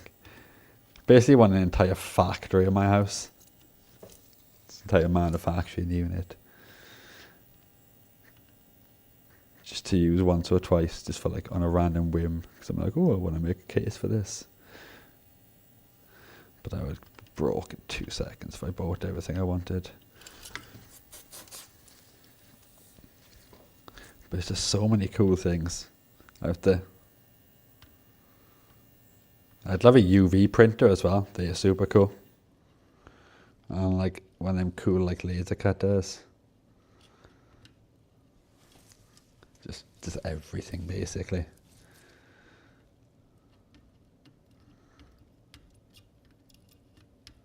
Probably would help if I was like actually competent at electronics, so I could actually make some decent stuff. God knows what crap or rubbish I'd make. It'd be interesting. Jeez, these fumes are getting into me. They're giving me a major headache. I'm going to have to knock on my extractor. I do apologise, it's quite loud, guys. Ah! Don't put finger in fan. Oh, that might not be as loud as normal, actually, guys, because it's on the rubber thing instead of on the hard desk. Poof, yeah, them fumes are going right to my head. Lead smoke. Horrible. I do need to get a good extractor, but I just don't know where I'd put that one. I get one of them flexible tubes, like the ones you see come out the tumble dryers, the ones you'd use with an inline extractor fan. Put like the little cone thing, like Nano Fix has.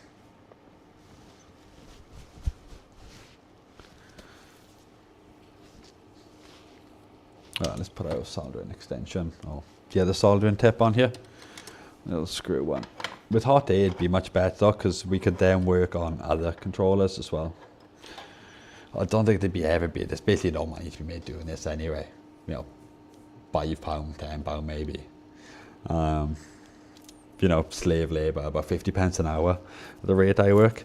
Oh, I can't screw that on yet because I need to put the sleeve on, don't I? But I think there'd literally be no money if I'd done it in like 360s. But I don't know. It'd be nice to have more stuff to patch with. We definitely do need hot air. I think hot air would probably be the next tool it would be worth investing in for myself. More than like an oscilloscope or a bench power supply. I put my finger in a shop vac fan for once. Yeah, I can imagine. Yeah, there's those things. Yeah, they spin fast, and they're beefy motors. I've got a beefy motor in the other room for a project from a Hoover. It's from a handheld Hoover, so it's not like super big, but it is like, it's a chunky motor. Problem is though, it runs off 240 ET. So it's like sketchy.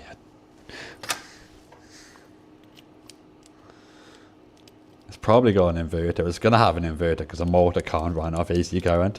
It's got to run off DC, I'd assume. So it's probably got an inverter like built into it or something, maybe a rectifier diode or something. Or not rectifier, a full bridge rectifier or something. Not an expert. The literal opposite of an expert. But I think it takes a high amount of voltage or current. We need a little helping hands holder. I guess also if I had hot air, it would speed this process up like a lot. And I wouldn't have to be dealing with this like lethal accident waiting to happen. I say waiting to happen, accident has already happened. Probably still have the scar on my thigh from when this thing burnt me. Didn't like it didn't touch me directly, it would have branded me. Something like a cattle or something. But yeah, the big blob of solder that fell off this landed on my thigh, bent right through the trousers I was wearing, right into my thigh, and also stuck a bit of the material to my leg. Imagine branding yourself with that. Yeah, I'm gonna imagine, Michael. We can test if you want to. So the mark of a true gamer, brand you with a joystick. Also, I need to try and fix this because this is like I think the technical term is fucked.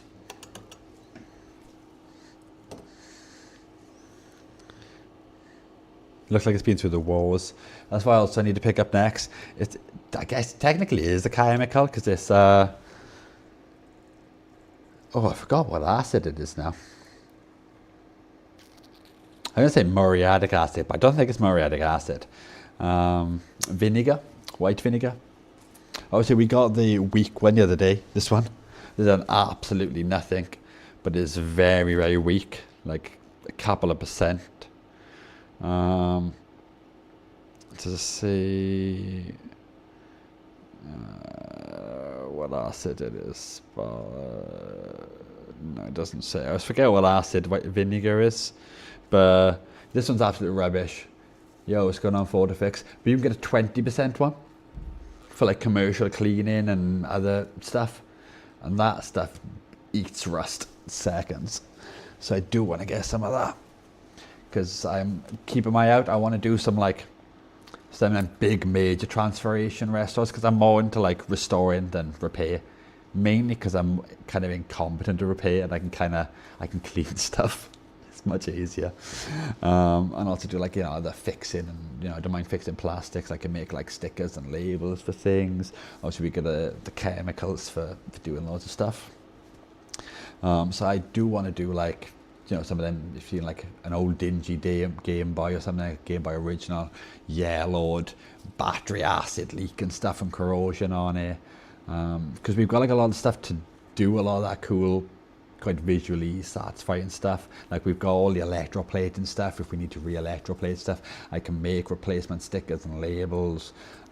We've got peroxide, and we will have better UV lights tomorrow for like whitening and restoring plastics and stuff. But yeah, it's just trying to find the right thing, and hopefully something that doesn't have too much to fix. Like broken plastics and stuff like that. Too much damage, or some kind of electrical fault that I can't fix, especially because it would be something I'd never worked on before if I was to try a Game Boy or a PlayStation 1.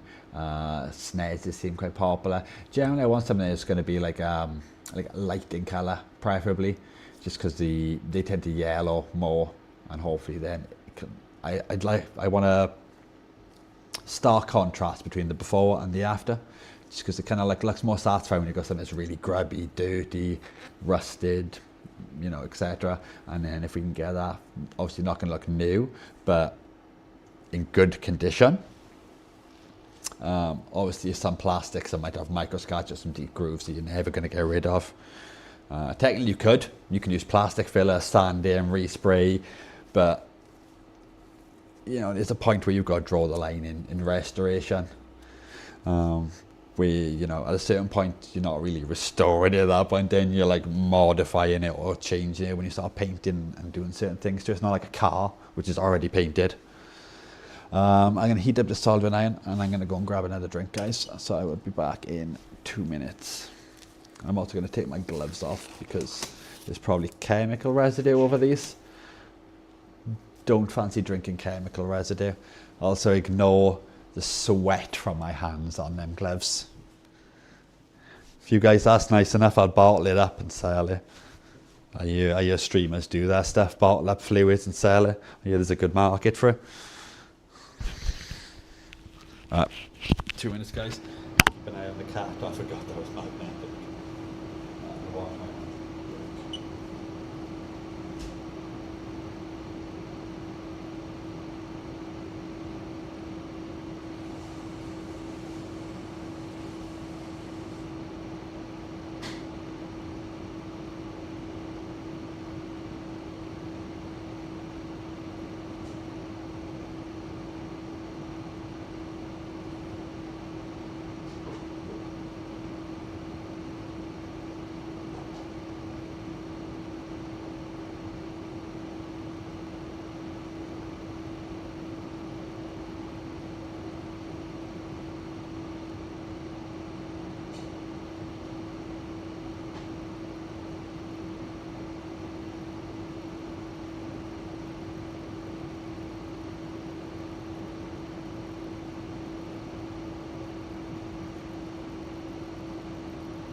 Okay, I'm back, guys. Let's go.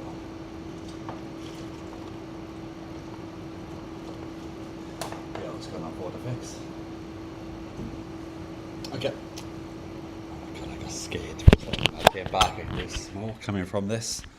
I was like, oh great, what's caught fire? I thought my mic was on fire for a minute. I left my mic awfully close to this. Alright, let's put these sweaty gloves back on.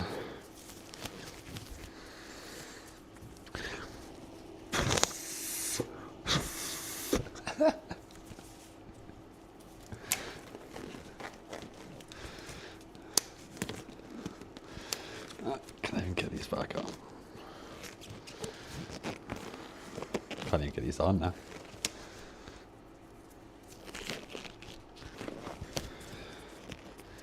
I love a good old inflated glove. Oh my days, I literally having... Okay, I think we've got it. I'm really low on gloves right now as well, so I need to get some more.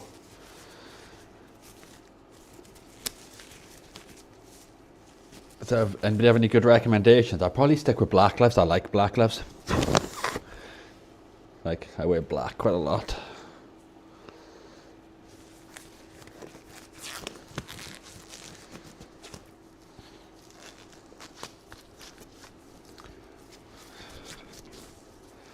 It's time for your inspection, guys.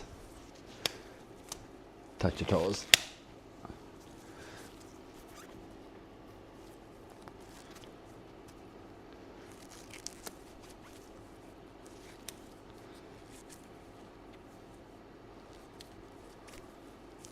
Can't get this little finger one on. There you go. It's better. This thing should be hot now. So let's just remember this piping hot. I'm really warm today. The window's open and everything. Oof. I don't know why you're so warm. Make sure my heating's not on. Alright. Oh, this is dropping temp. It's been here for so long. So we're going to need a tweezers. I like those black nitrile gloves. Yeah, I got these ones. They're pretty good. I can't remember how, like, everything's gone up now since I bought them last. I think I bought these like a couple of years ago. Oh, we don't have many left. I don't even know where the box has gone now either. They're somewhere. They should literally be right next to where I am because I put gloves on before every stream. Well, no, yeah, they are literally right there. What am I missing in chat? How do you feel after using gloves? I mean, skin. I've been using gloves for a long time. I'm sure my skin will stand up. Like a little irritated sometimes afterwards, like a little bit itchy, but like I always have to wash my hands after I take the gloves off. But I had to start wearing gloves mainly because I'm using IPA so much. And on my right hand, it was just drying the skin out really bad, especially with it being winter, and I've never suffered with like dry skin. But yeah, this hand, especially on my thumb and finger, was getting like really bad. Especially at the time because I had a really bad blister here where I decided to just grab the shaft of the solvent iron when it was like 300 and something, like really warm. So yeah, I had a burn on there and my skin was getting really dry from IPA. Plus, when I'm working on like really dingy, dirty controllers, yeah, we don't got many at all left in here. These are the ones that I'm using currently though. They're okay. Now and again they do rip, but they're fairly strong, as you guys can see from me, like, you know, tagging at bottom just like rip completely now. And I'm tagging them that pretty hard, getting a good old tag. And they, you know, they stand up pretty well, but you know, these are blunt. If I catch them now and again, they do tear quite easily. But they're somewhere in the middle ground. I said they're not like thin crap ones. They're mediocre. They're nowhere near as good as some of the mechanic ones you can get. But the mechanic ones are like 30 to 40 pound for a box, I think, if I remember correctly. But they're good. They're good quality, nice and thick and robust. But I can't justify that kind of money for gloves. You'd see me wearing the same pair like 20 streams in a row at that cost. Just one tip for anybody who is using. Maybe we should give this a quick wipe. Because I think we've ever actually like attempted to wipe off some of the excess on this.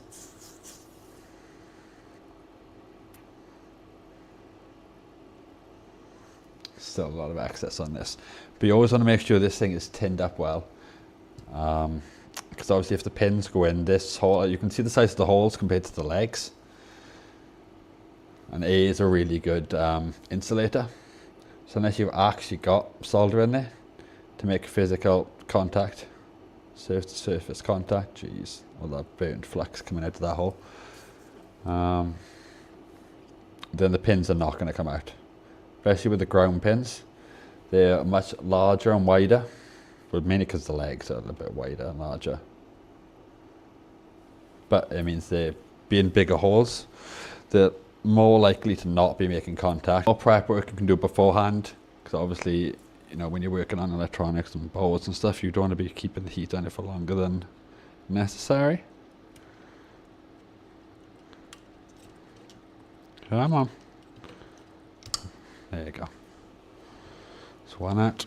Now the other one. That board is smouldering there though. I was only on there for a couple of seconds too. But sometimes it's just trying to get the right angle. Don't think I'm touching all the sticks right now. There you go. Not my fastest at removing, like in terms of how long I was on the board for there, but definitely not my worst. If you go in for like, I don't know really, I'm awful with time, but I say if you're on there for more than like 7 seconds and it's not coming off, remove it and, you know, let it cool a bit and then give it another go. At the risk of, like, you know, doing some heat damage or popcorn in the board. Plus, obviously, you do have capacitor here and here, which the controller will function. It is just either decoupling or smoothing. It's just for the signal coming from the Hall effect sensor. But you do have the Hall effect sensor there. And obviously, if you damage that, yeah, then you're not going to have a good time. Just hope you don't play any games that need triggers. Because that's what controls the triggers. And I have had an issue before, and I traced the short everywhere, all over the board. It was a short on, well, it wasn't a short, but this trigger over here wasn't working. It turns out this cap over here was shorted. This one worked completely fine, no issues. So that's why I was like sure that there wasn't no issues over this side of the board. You know, and I even traced the thing down to the other side of the board, down to, it goes down to here somewhere, removed like a bunch of these components and everything. I had to solder them all back in. I even removed U9, which is the power management chip, which is like tiny. Look how small this is. And bear in mind, guys, I don't have all day. I've done all of this with an iron. Yeah, U9 right there. I think, if I remember correctly, it's either U9 and then these 3 components here, or it was these 2 capacitors up by here. I might have removed all of these. I can't remember if they're all on the same line. I think they are. So from here down to here to here, because there was a short on here, but the short was coming from this here and making this here not work.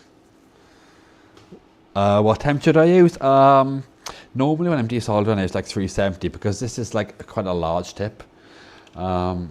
You know, once it's heated up, it holds onto that fairly well. This board's not really absorbing that much temperature from that kind of like mass. I had it on 360. So I use it anywhere between 360 and 370 generally when I'm like working. I've never really gone up higher. There might have been occasions before where I should have maybe got up a little bit higher to make stuff a bit more easy. But yeah, 360 is generally my go-to.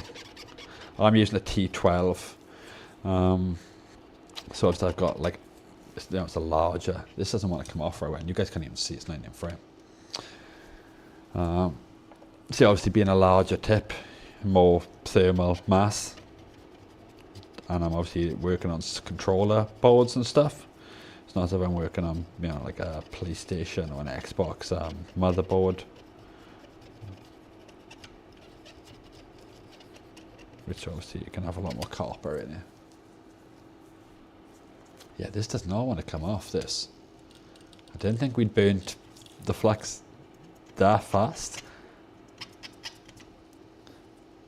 Do you guys think we should maybe put a little bit of flux on there and try using flux to remove the flux? Because I don't have like flux remover. I don't think this flux is acidic enough though. Oh, I've got to try and deal with this hot soldering tip now though, to put our other bloody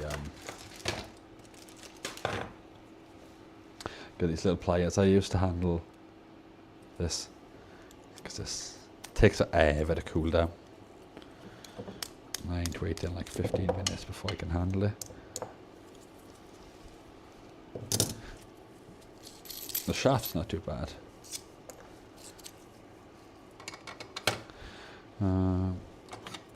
Just get our K-tip.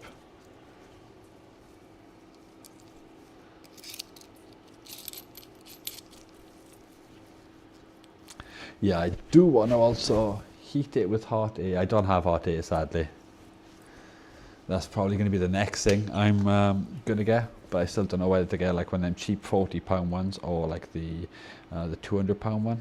I've forgotten the name of both of them, to be honest. It's like a generic name for like the cheaper one. It's just a rebranded one. Is it the Atom, the expensive one? So that removal tool needed to be hotter than 360. No, I always use 360. I don't have any issues. As you see, they came out, without any bother. I probably could have put a little bit of flex down here, to be honest, to make it come out a little bit easier. I did kind of add some leaded solder to these. Not an amazing job, but I did try to make a bit of an alloy by adding a little bit. How much actually went in, who knows? The more you add on here, the better and easier it is. The more solder you add on, easier to remove them. But obviously then it's the more work because you've got more stuff to clean up afterwards.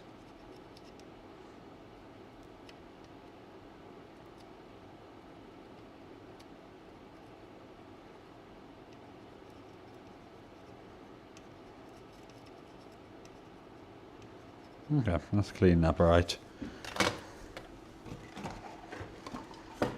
But I'm always afraid of using too high of a temperature, but my problem before is I've used too low of a temperature.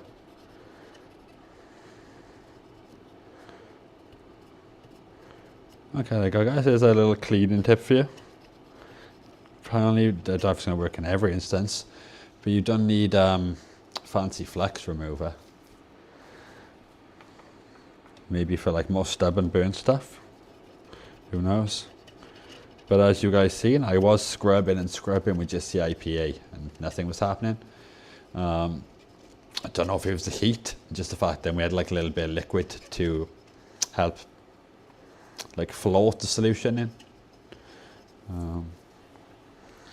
But it seemed to work okay by putting a little bit of flex down. If it's actually the flex helping or just the heat and the fact it's liquid there.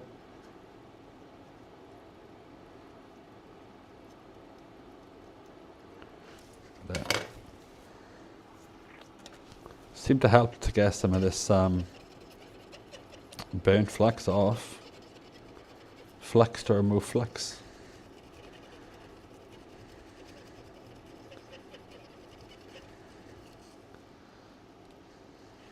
Seems pretty effective. Don't know if it's just because I'm heating it back up though, which is just helping it. Who knows? Certainly not me. Side. So I'll try cleaning it first just to see, and then I'll try doing what I done on the other one. Yeah, so that it's quite crusty. I'm like pressing really hard. It is coming off, but I want to like give it a good rub and press very firmly, firm enough where I'm just support the board with my other hand so I don't bend it. Not much is coming off there. So I'll just put a little bit of flex down there. Bring my iron in.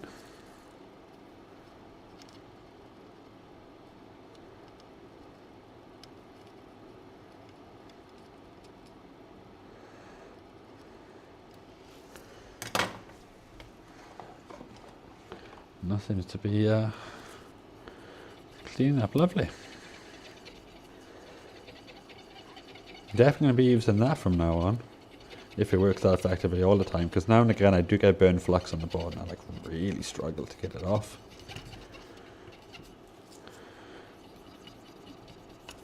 Okay, I've got a little bit of flux to clean up afterwards.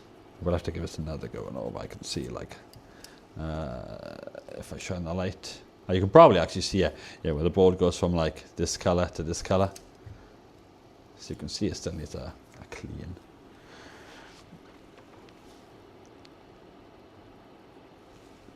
I need to order some more flux as well, probably on my next AliExpress order. We'll get some flux.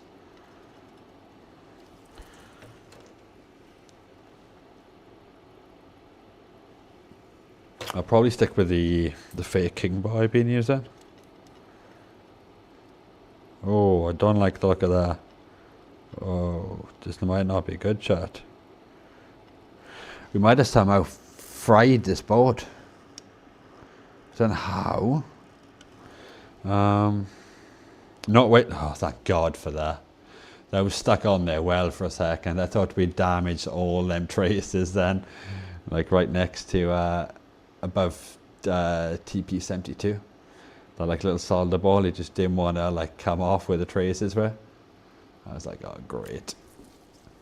Panicked for a slight second. A little slight sweat on.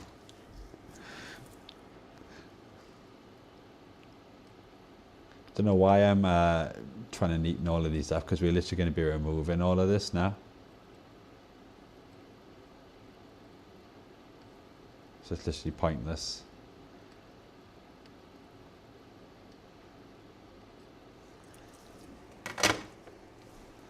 Yeah, that was scary. Flux works wonders. Yeah, it is doing a pretty good job. I'm quite surprised, to be honest, because I don't have any flux cleaners. So like, if IPA doesn't work, I'm basically buggered. I don't even think I have any acetone, but I don't know if I trust acetone on a pod. I think it'd probably be a bit too harsh. Could dissolve all sorts of stuff with acetone. Right, for now, that's probably clean enough to, you know, work on removing. What I normally do, guys, is just wick it all out, basically. But what we will try, we'll try seeing if we can solder suck it, because we don't have much wick. I will probably wick it afterwards to clean any little like scabby bits left over, because it just bugs me. We've also got loads of these that we've taken out. I just don't like to throw away. I do have like all new pots, like an entire bag of the potentiometers, 10k ones. But obviously, like the plastic can wait and you get bad centering. These actually feel really good. They're not loose at all. So if anybody does like, you know, want some of these, I've got loads of these lying around. I just don't like to get rid of them. Same with like the other sticks. I just think, oh, somebody who's like really desperate, maybe doesn't have much of a budget or much money, might want them. But I don't really tend to tell anybody I know or advertise that I can repair controllers and have controllers and stuff. Let's give this a quick clean, actually. But I'm just always like, oh, well, is there somebody I know, you know, wants a game or some controllers. And I could just do it for like, you know, just spare parts. It just seems wasteful to get rid of stuff that's basically still functional. But if I'm restoring something, I want it as good as possible. So that's why I prefer most of the time just to replace things. Even when they don't need replacing, like them sticks, it wasn't stick drift, the error wasn't great, but that clearly could have been sold as just used. I could have just, you know, give it a wipe down with a microfiber cloth, glued that one bumper, and just sold it as used, no problem. But that's not how we do things. I get really OCD about things, and that's why I end up making zero profit on anything. But you can't put a price on satisfaction. Just making sure this is boop, nice and smooth. It is. I don't know, I'd put a little bit more GT50 in here though, just to keep it going. I'm not too sure what type of grease oil you're meant to put in this. I do have a bunch of different greases, like silicone grease and some stuff like that here. Where's my GT50? I think I will put a little bit of spritz of GT50 in it just to make sure it's got as much oomph as possible. I keep calling it GT50 every stream, and it's not even GT50, it's called GT85. I've got it. It's literally right next to me. It's basically WD-40. Show us in the microscope. Yeah, you ain't gonna see that in the microscope yet. Yes, this is the stuff. multi-purpose spray, lubricant, penetrant, and more dispenser. Penetrant, oh yeah! Engineer solder sucker. Yes, a copy of the Engineer solder sucker, the DPSS02. I'm too cheap to buy a proper one, so I bought a copy. But yeah, the copy, the tolerances are not amazing on it. The back of it is currently like not screwing up, on the verge of falling out. Okay, we've got to tighten now. Yeah, the manufacturing tolerances are not as good as the Engineer one, because I think the Engineer one, I think it's a German-made one, I think. 999. But yeah, it's made pretty well as far as I'm aware.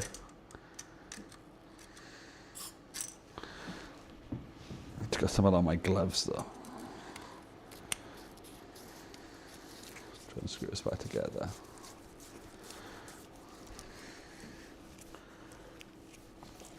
Don't wipe my hands now, because we do not want all of that over the board. I like my Engineer SS02. Hard to find now for a good price. Yeah, don't they normally go from £30, I think? I didn't really want to spend that much because I wasn't too sure how well it'd like work. I only just like came across it just from like looking online and people's recommendations. Let's switch to the top down. Geez, time is absolutely flying tonight, isn't it, guys? Did not realise it was like 12:30. It's quite late, so I probably should be quiet because I do have neighbours, and I'd be the first to moan if somebody's making noise late tonight. We've just soldered the plastic to there. So I try to, I expect of people, I try to return, kind of thing. So if I don't like noise, then I probably shouldn't make noise. So I will try not to be too loud and get too excited.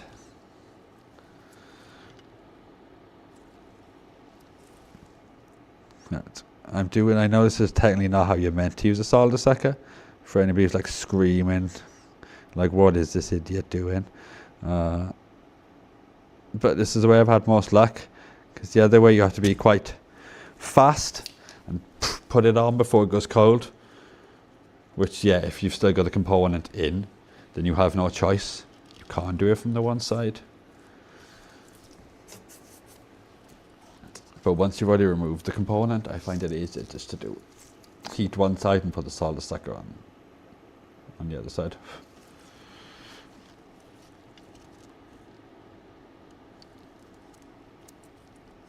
But obviously hot air would be easier, because like just hot air and just boom, straight on the top.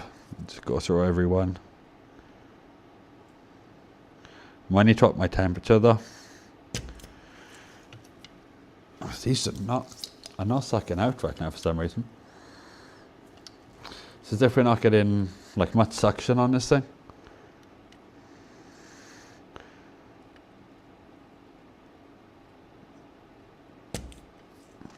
Yeah, it doesn't seem to be.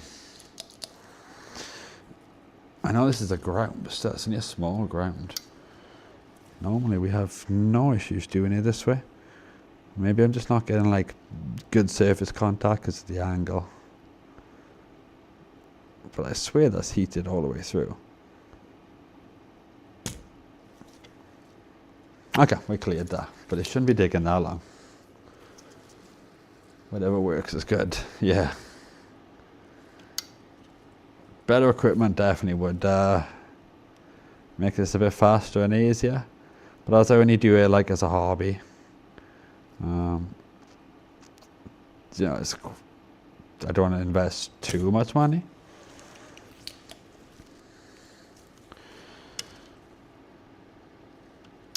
Also, I've heard a lot of people say you shouldn't use the solder sucker on the controller boards and stuff because they're like weak and rubbish, and the pads and barrels rip really easy.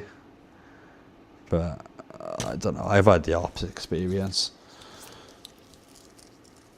Like, you should have seen me removing the thumbsticks on my second controller fix, because my first one went easy and went really well, and I didn't even have like the tool. I used this like £10 old school technology Duratool soldering iron, and it went surprisingly well, which made me overconfident when it came to doing my second one, which got to the point where I was trying to rip it out with the pliers. I didn't do too much damage, to be honest. Like, I didn't have to do trace repair. I ripped some pads and ripped half a barrel, but there was enough left where it was still worked completely fine. But that was the point where I decided to get one of them desoldering tools. I was like, I am not going through that again.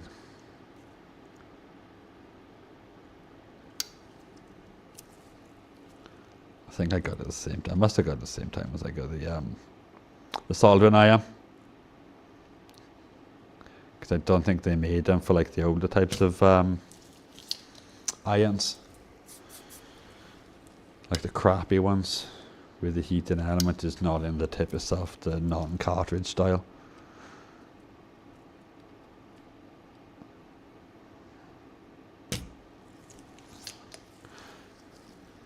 I haven't had that issue with the sucker. Well, with it like not sucking. It seems to be doing okay now. It just seemed to be like that one that was having issues.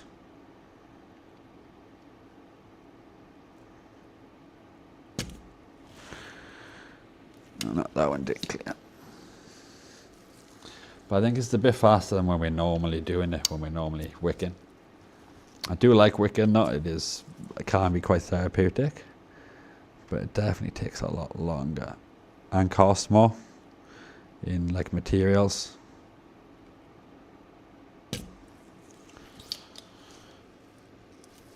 So I guess I do need to start finding whatever's the most fastest, efficient, cost-effective way of doing things.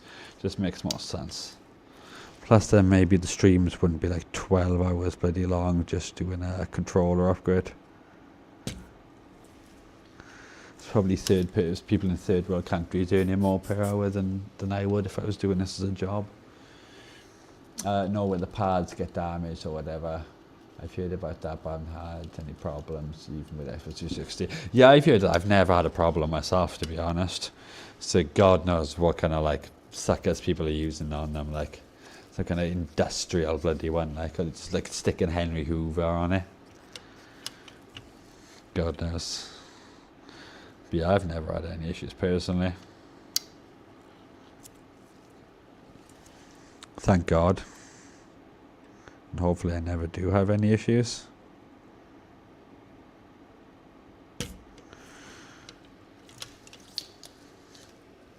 The only one thing I don't like about using the solder sucker is you get tiny little bits of like, solder everywhere. So you've just got like little conductive flakes just everywhere. It's like short circuit roulette. Will any randomly land on an IC and short it out? Because I ain't going to notice that if it lands on an IC.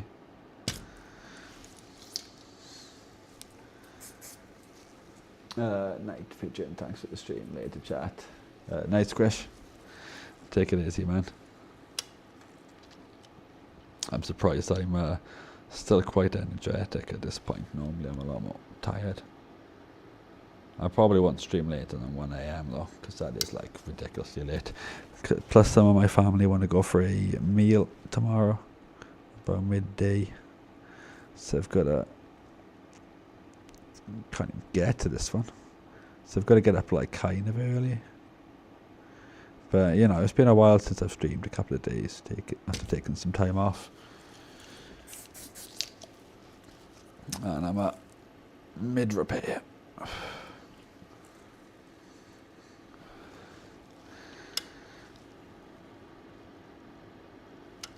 Everybody better still behave themselves now the mod has gone to sleep. Can't remember which hole I'm trying to desolder now. This one is actually not empty. No, I think that one is there. I can't even tell now, to be honest. Oh, that's empty enough where I could wick that from the other side. Okay, let's go for this one here. Because I will be cleaning these up with just a little bit of solder wick. Solder braid, solder wick. I'm not too sure what the correct or if they're both interchangeable. You can use both terms. But just because I don't like when you use the solder sucker, you get like scabby, wispy. It's not like a nice smooth, clean finish, which doesn't matter. Like, it's going to be covered with a blob of solder, and the other side is going to be covered with the thumbstick, and it's going to be inside a case. But you know, I'll know, and you guys will know. So we'll do a good job, as good as we possibly can. It's not going to fetch us any extra money if we come to sell this controller, but still. I do actually have a sale for a black controller though, or possibly a black one tomorrow, from the person who lived next door to me for his kid. But like, I won't make any money on it. I'm literally selling it at cost value, just because I don't know, I'm just nice like that. He asked me how much, and I just, you know, I said I'd do it for basically what it cost me, the controller plus the cost of the thumbsticks.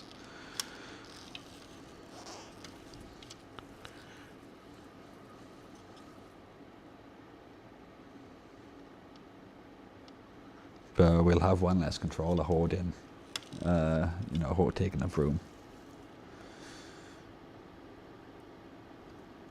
And we'll probably just end up buying another one then to do. Even though I can never seem to get any good deals on controllers these days, apart from these two that I bought, which I thought there would have been a lot more issues with them. I was expecting them to like not work at all, have USB issues or broken SoC, because I paid under £10 for them. Not both, but each. And people on eBay right now are asking stupid prices. I've seen people asking £25–30 for like broken, faulty Xbox controllers. Just like, mate, I'd be lucky to get that for like a used one. It's gonna be hard for me to get much more than that for, you know, refurbished ones with upgraded sticks, I think, the way the market is. Okay, this has definitely been a much faster method. Maybe we'll just do this method like from now on with the solder sucker.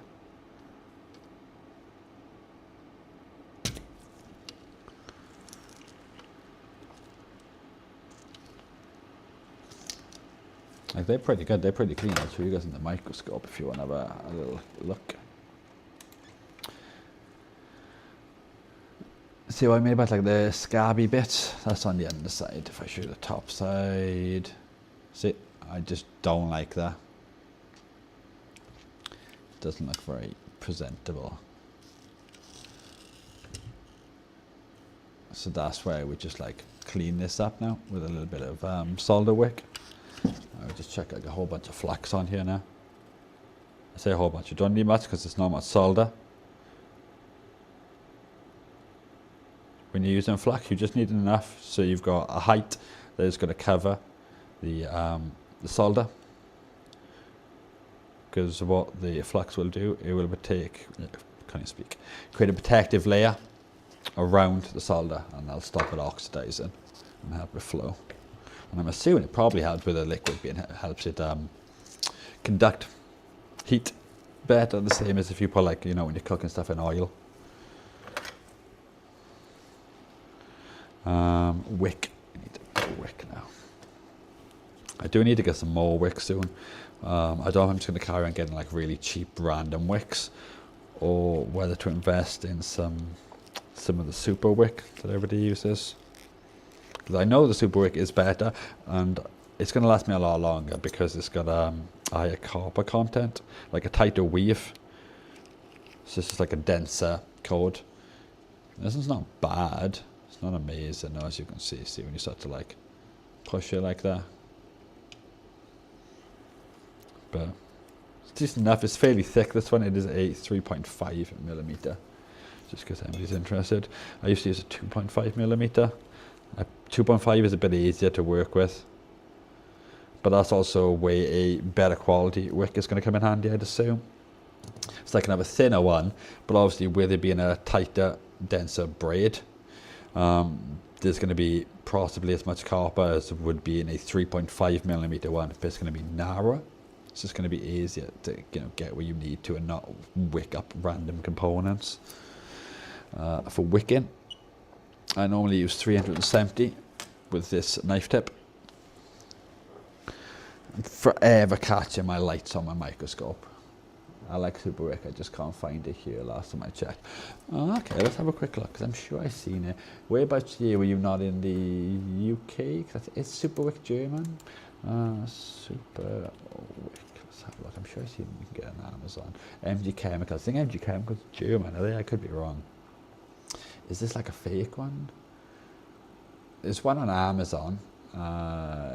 It's like one of them small little reels like I got for like £4.69, but then the one I see people using on Mauser is like £42. I would trust Mauser more though. They, you know, they're a reputable seller. MG Chemicals 453 NS desoldering bridge solder removal. But yeah, £42 for a solder wick is crazy. There's one on Amazon for 26. But yeah, no, there's so many to choose from. I don't know if that one on Amazon for £4.69 for the small little one is legit or not though.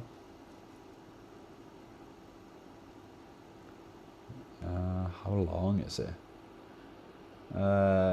It's just a 3 mil and it's 1.5 meters. So I think like, yeah, it's just like one of these ones basically, a 1.5 meter length one for like £5. But is that legit? I reckon it's from the MG Chemicals store though on Amazon. I assume it's the official MG Chemicals store. Yeah, so maybe at that price I will try them in the US actually.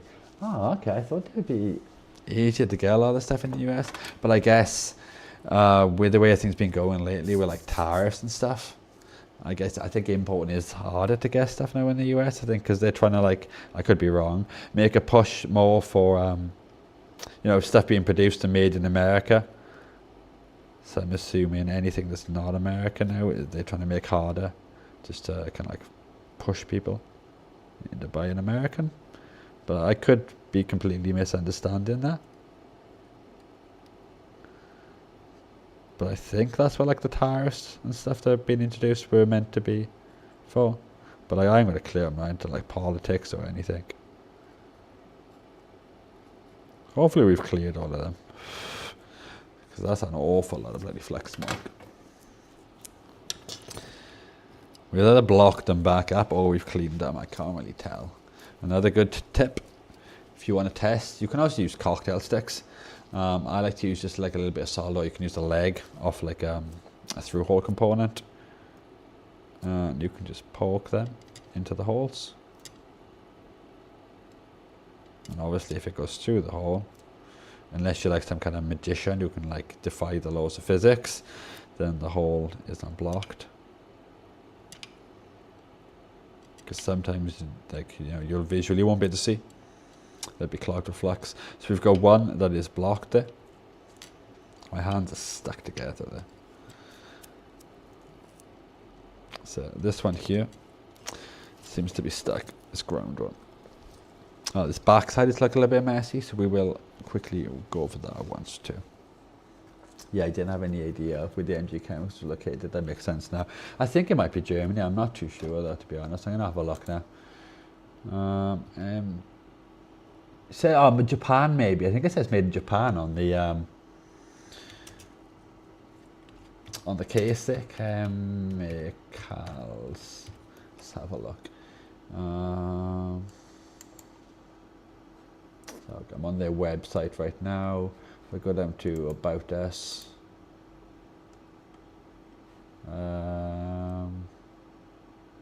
Sales East, North America, EU and UK International. Yeah, that doesn't really say it. They have their address on their footer. Yes, they do. Canada. I thought you'd be able to get them. That's what it says in the bottom of their website anyway. 1210 Corporate Drive, Burlington, Ontario. Canada.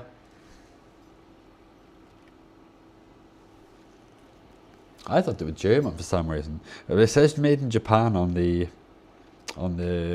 wick packaging I'm looking at. So I don't know, but on their website, on their footer, is their address on their website footer. It says Canada. So yeah, now I'm even more confused than before.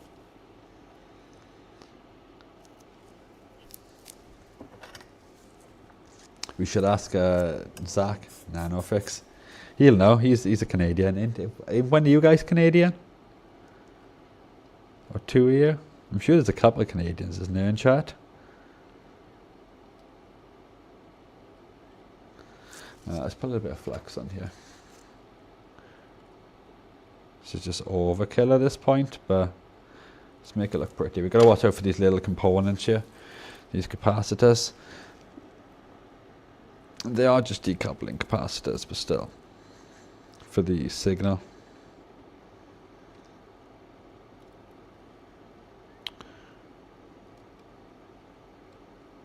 Yeah, definitely want to get me a better fume extractor though, guys. This got quite a headache from these fumes. So I think maybe I should probably prioritize getting a better extractor. But then I just don't know where I'd put it or how I'd kind of like fit it. Because it'd be like where I've got my other one, it would need to be like ridiculously powerful.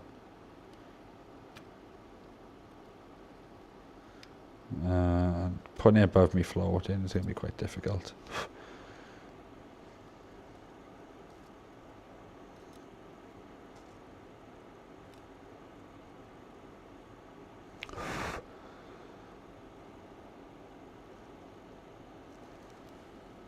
Can we get this one clear? I think I'm happy with them. Don't know why I like them squeaky clean, but I'm from EU, Baltics, like Michael. Okay, is Michael not here anymore? No.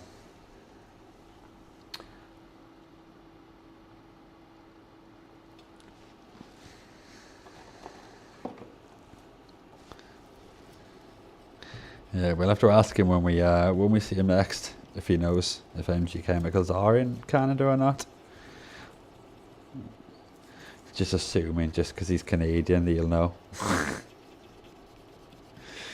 Even though I have no idea what things are manufactured in my country, but still, maybe he'll know. Hopefully this one isn't blocked here, because this one looks like it's blocked now. Yes, yes it is. God damn it. I can add a little bit of salt to that, I guess, and just wick this one out. I'm still really, really warm, guys. Don't know why. It's not good.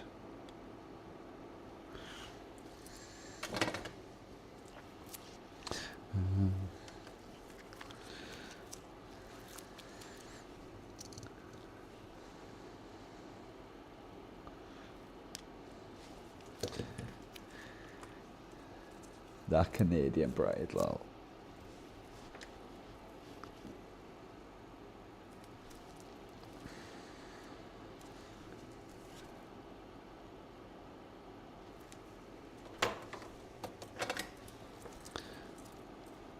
But yeah, I'm hoping that the DAC project goes well once the DAC turns up tomorrow. I'm hoping it doesn't go as hard as every other project when we try to like build something. Building never goes well. Even though technically it's not going to be building, it's going to be modifying, but still. I'm going to have to make a circuit probably of some kind. Which one am I clearing out? Is that actually empty? Oh, it is. Nice.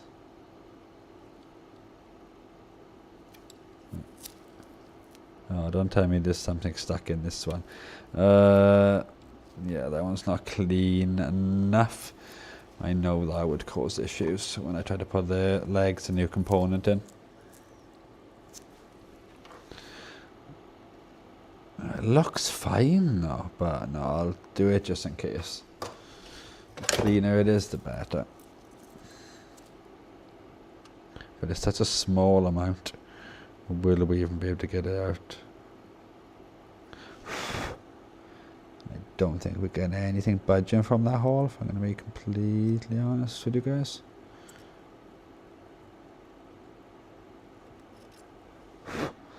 Okay, that might be okay. We'll see. I keep having hot flushes. It's just because I'm too warm. I do have like a lot of layers on right now.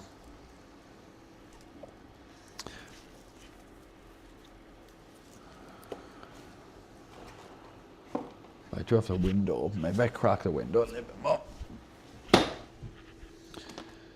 Hopefully I don't get moths in here, because this place is probably like a moth wet dream right now with all the lights I have on, the studio lights running for the stream.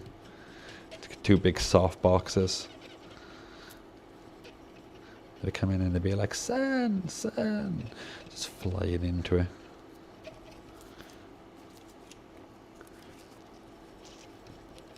It's not so like, scientists apparently don't actually know why they do that. This series, one good one, I think like the latest one, apparently is they use the sun, so it should be like directly above them. They use the sun to what direction their back is facing, apparently to help them navigate. So they don't actually like fly into the sun, but they use it for navigation apparently. Who knows if that's actually true or not? We have a view of the corner of the board. Yeah, my bad. I literally just noticed. Sorry, guys. Oh, my hands are sticky. They're a dirty boy right now. Let's see if we can clean some of this up. Yeah, I hopefully before next stream, or maybe on next stream if I remember, because I did want to try and do it this stream. I want to set up some more commands for you guys to be able to, you know, do like alerts. And some stuff like that. Plus, I guess tomorrow, once the controller adapter turns up, the DC adapter, we'll have the Streamlights back on as well.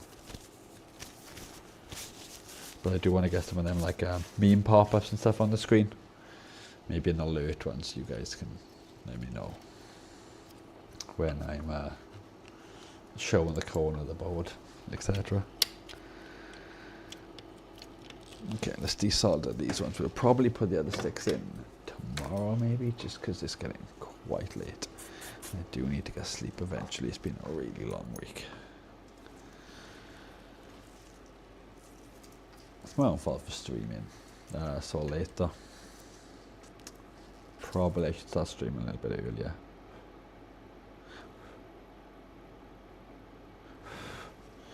Okay, I put way too much on there, actually. After about midnight, my brain just stops working.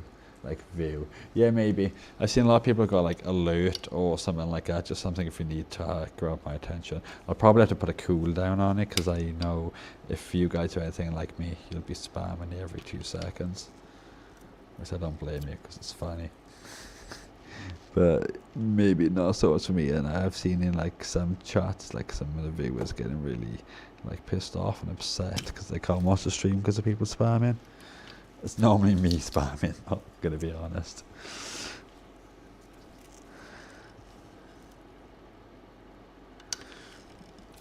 See if we can get this one out to ground. This one is, it might be a little bit more tricky.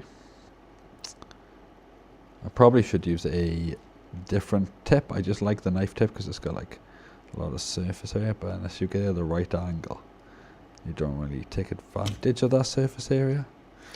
Yeah, this one ain't sucking at all. So like a bent conical or something potentially might be better for this. And also maybe if I actually put some flux down so the sun doesn't actually flow in and I just sit in there. Flux always helps. If you're struggling, just add flux. Makes me look almost competent flux. I much prefer this flux to the flux I used to use. Just like this stuff. It's decent stuff. It's made in America. SRA. Don't know if you viewed this one, someone. Same from the US. SRA flux. Flux 135. Made in the USA apparently. Don't know where in the USA.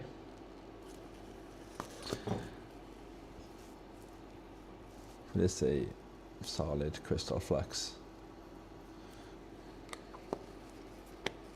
Like going from my early days. Yeah, it's not bad flux, it's some no clean flux, but just you gotta heat it to use it kind of thing. I have to dip my iron in it or scrape a little bit off and put it down on the board. It's much more convenient to use something like this, and this cleans up easier and stuff. I need to get like a flux holder somewhere I can put them down. Because I just put them on my desk and flux gets over everything there.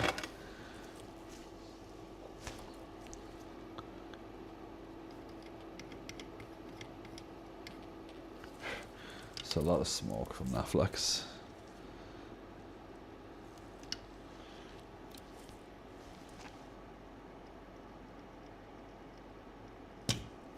Oh yeah, that is. Don't think that cleared. Did it clear? No, it didn't. But we do have a big scraggy bit in the back. We just didn't get enough heat on that. That's all that was. But yeah, definitely working a lot better with the flux on there now. Actually seeing the solder flow in, whereas before it just wasn't doing anything.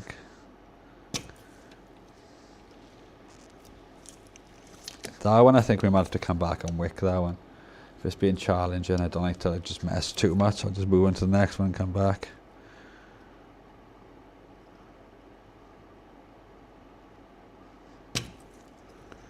Okay, we're not having any luck with this right now. I've just probably passed the point where our brain is working. We're probably just doing something stupid. Need a little bit of solder, I think, on my tip. Or it might just because it's like at the edge of the board. Maybe I'm not getting like a good seal. Who knows? There you go. Yeah, I think I do need a little bit of solder on my tip. I didn't have enough, I think. To actually like make contact with the solder more. Plus these ones are like not ground planes, so they are going to be a little bit easier.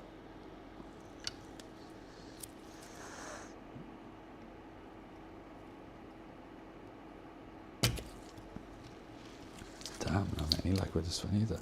Maybe I spoke too soon and I just jinxed myself.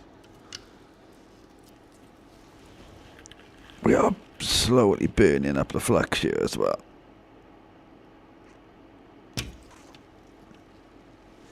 Yep, we're having no luck with that one. We'll move on. Move on to another one.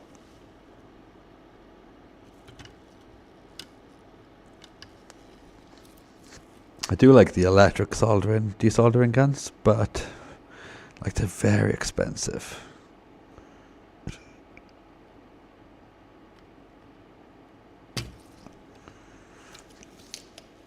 Like almost £200. He's just, yes, fist clean. It's not like clogged inside or anything. Because we only oiled it up earlier. Say oiled it up, we sprayed some GT85 into it. If that's even the correct or the right thing to do, who knows? But like, it's got mechanical moving parts. There's a piece I think that moves inside here to create a vacuum. So, you know, I'm assuming you want some kind of lubrication to help it move.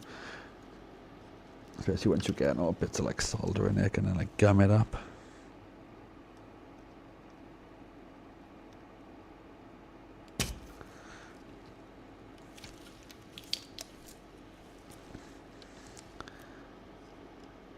I think sometimes it's just where the edge of the board is, because it's near the edge of the board, they just don't hold on to as much heat.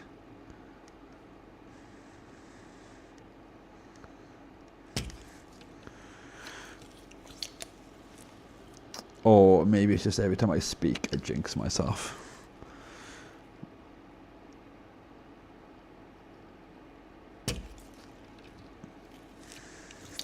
Yeah, definitely the latter. Can we get some solder on the end of that burning ourselves? There you go. Which one are we going to do? This ground, okay.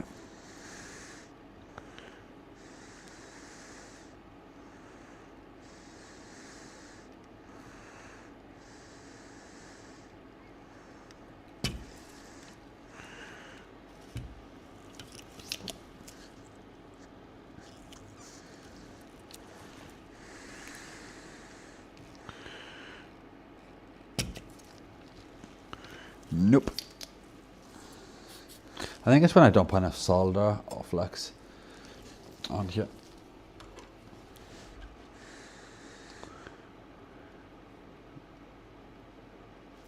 Just wet it up with a bit of flux.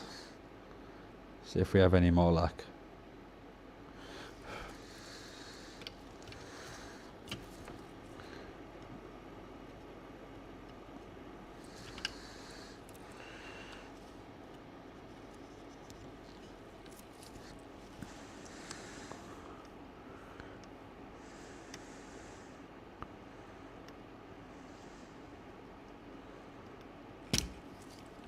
Okay, there you go. Should get that sort of flow in, I think. Looks fine now.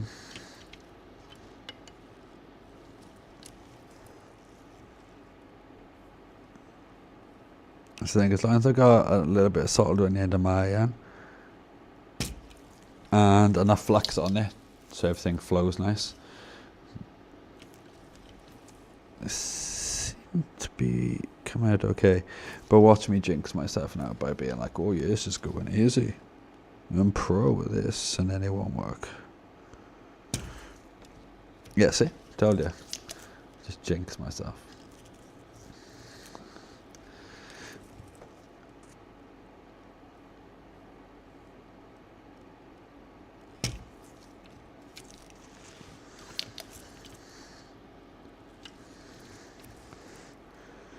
And I'm also pushing this completely off out of frame. I can tell when I've tried too many attempts on it because it starts burning the flux around the area.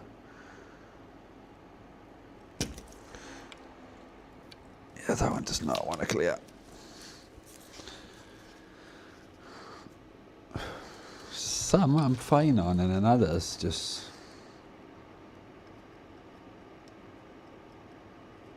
don't like to clear out. You can always add a little bit more salt there.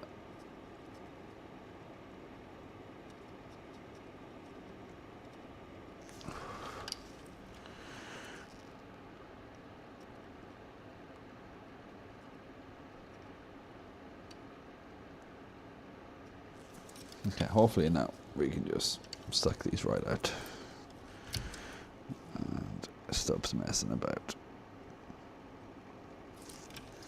I keep bloody slipping. Right, you keep still and you clear out. There you go.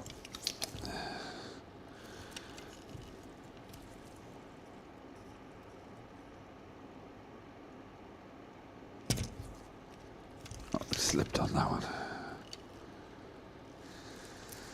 Okay. Come on. Nope.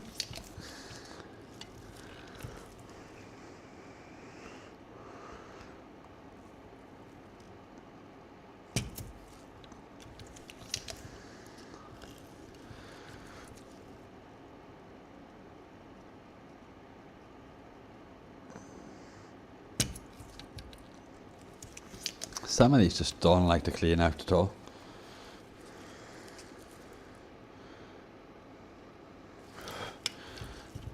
I mean, I'm struggling.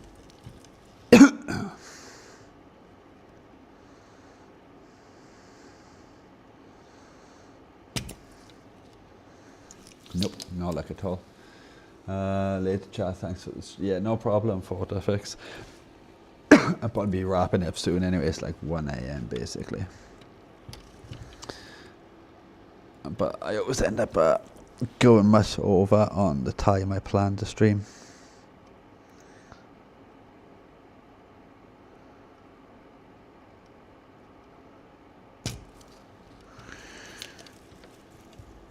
But it's just nice to be back streaming again. It's nice to be partying and having conversations with chat, etc.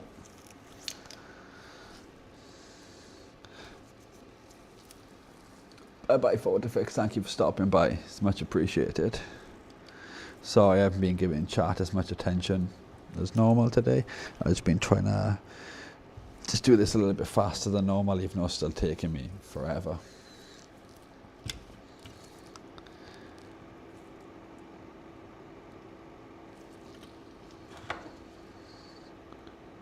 So maybe I need a bit of heat. This one just feels tacky.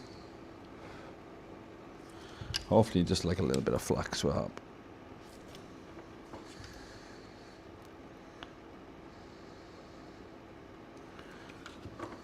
But we will see.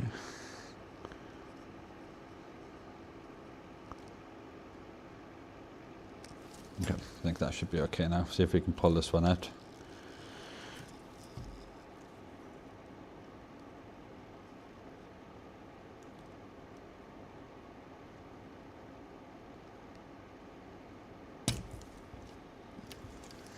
That one does not want to clear out. I think it's only like 2 holes we've got left to clear out though. So we'll try solid the second this one here.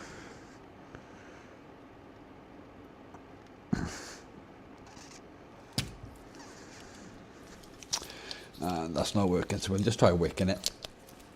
These fumes are definitely getting to me though.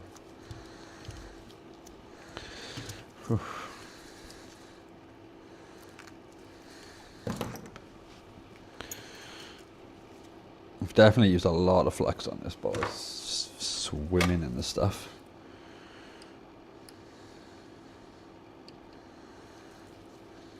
My brain is definitely not working right now.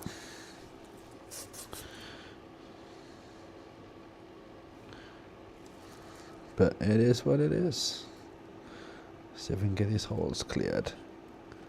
Don't worry about being tired after we clean these holes out. I'm not getting any movement on this, so gonna have to add some solder into this. This is a really stubborn one.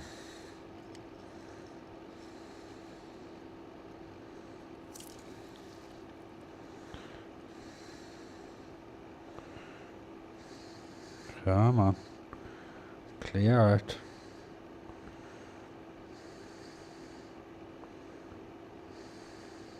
Nope.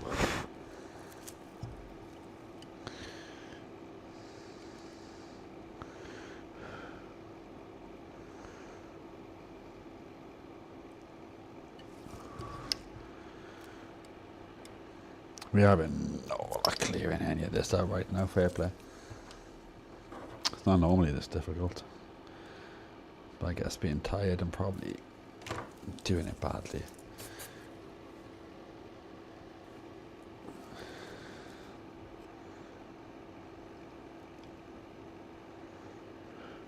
All the smoke is not helping either.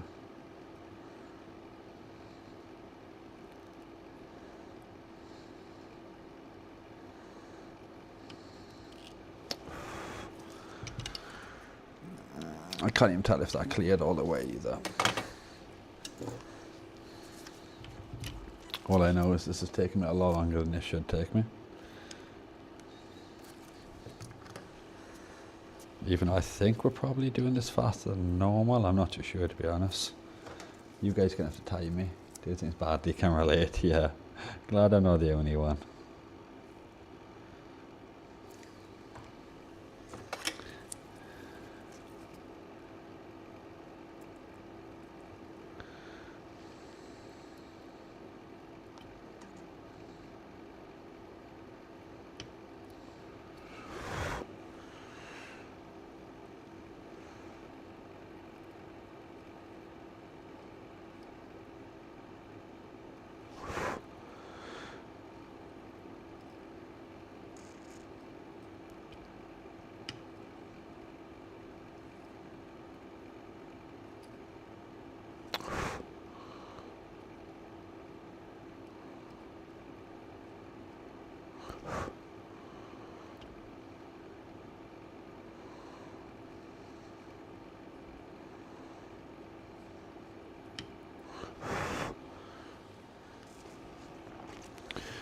They're slowly clearing out. These fumes are really getting to me though.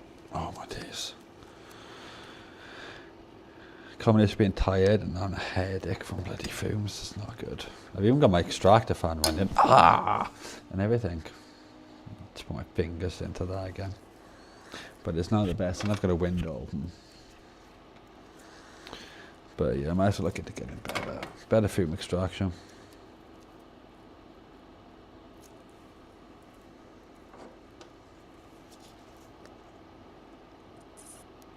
Just worried how loud an inline fan is going to be, because I know for like quietish ones, like they're a bit more expensive.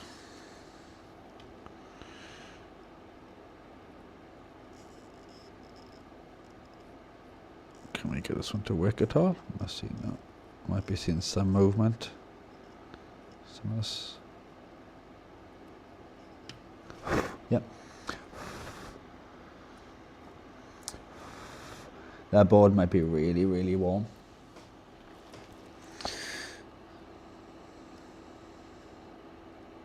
See if we can do this one now without like fill in the hole back up.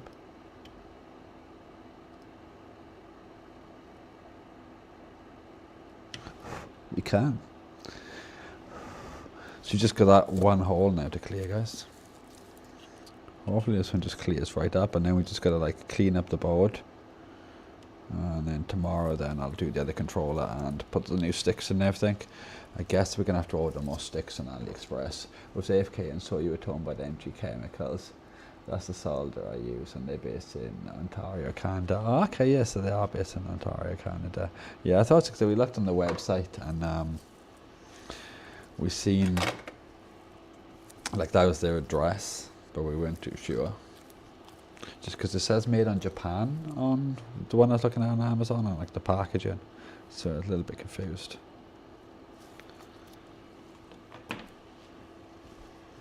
Because I think that's probably what I'll get for my next wick. Not the big reel for like £40, because that's far too expensive. I'll try the 1.5 meter reel for like £5, which is still way more than I paid for any of my other wicks I've used. They've all been like AliExpress and Amazon Hole and stuff like that.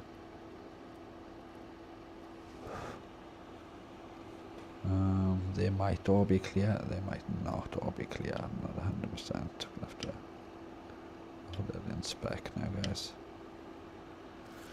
They're looking fairly clean now. I mean, like the holes. Flip a board over and have a look. Just need to check this one, yeah. Is it blocked? Is it not blocked? It's not blocked. Yeah, they're all clear, guys. Oh, I'm so tired. I'm literally trying to wet the edge of my cotton bud by dipping it in the cotton bud box. I don't know, my brain's working. I'm meant to be dipping into this thing. It's got like some proper alcohol in it. Instead I'm just, just dipping into the box. Sleepy brain, definitely not working. We'll try our little flux method to remove some of this as well. We'll drop a little bit of flux, heat it with the alcohol to see if we can remove this burnt flux like we did earlier. Because it seemed to work pretty effectively. But I'm just going to give it a quick wipe just to remove what I can first. Just because I feel like that's going to be a bit more helpful. And any of the bits which are like burnt down we can't get off, we will drop a flux. Hopefully I don't fill in any of these bloody holes. Don't think I've got any solder on the end of my tip. I say that and guarantee it was me like re-tin these bloody holes or something now. Yeah, I think that's only right as to do those on there cleaned up.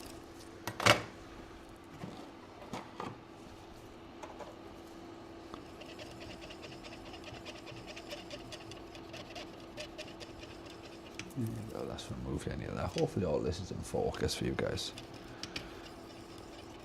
Sadly I can't use the autofocus on the autofocus on this camera is atrocious anyway. But I knew that I went by and I didn't plan to use the autofocus. I planned to use it for like cinematography where I'd be pulling manual focus. But if I use the autofocus, you'll see the stupid square popping up just because of the way the HDMI out on this works. On this camera. Maybe you should call it. Yeah, I will be, like, very shortly. Just because it's like 10 past, oh my days, it's 10 past 1 in the morning. Just quickly doing a quick clean up on this board. Clean up all the flux and all of that kind of stuff quickly. And then we'll probably wrap it up then. I've got to be up in a few hours, just because some family members want to go for a meal. Hopefully the weather's okay tomorrow in the UK. It's probably asking a bit too much, so the weather's probably not going to be okay in the UK. It's probably going to rain. It always does. There was literally hailstone in earlier. What a lovely spring we're having. Oh my days. I thought, oh yeah, that's all clean, we're all done. And then I flip the board over and see this horror. Can we even get that in frame?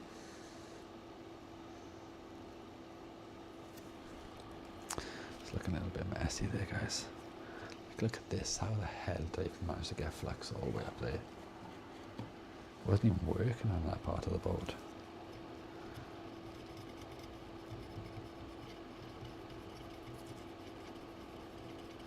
There's the power management circuit for the triggers. Why is that dirty? It's this video when you PCB that I'm comfortable working on though.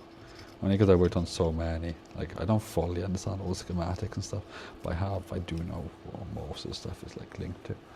Just from like looking at it and tracing out the lines to see what's connected when I've had like issues in the past.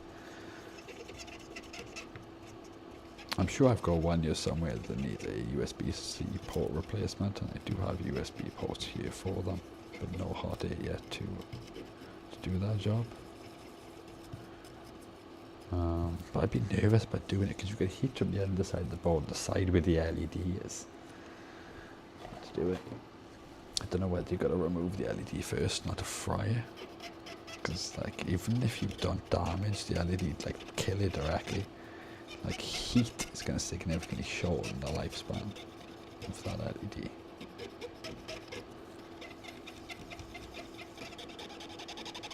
Squeaky clean.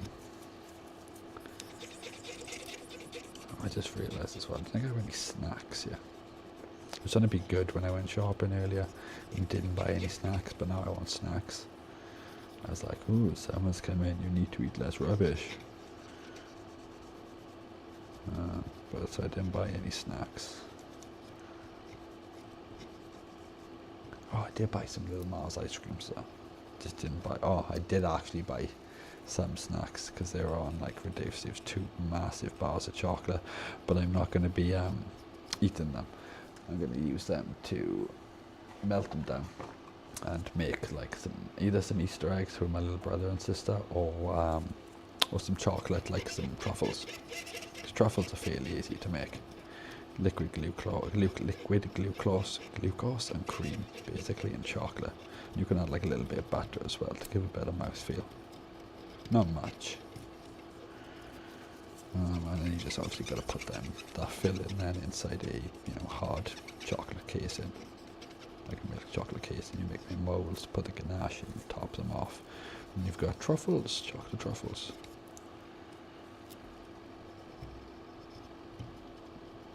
Yeah, I like pot doing like everything basically.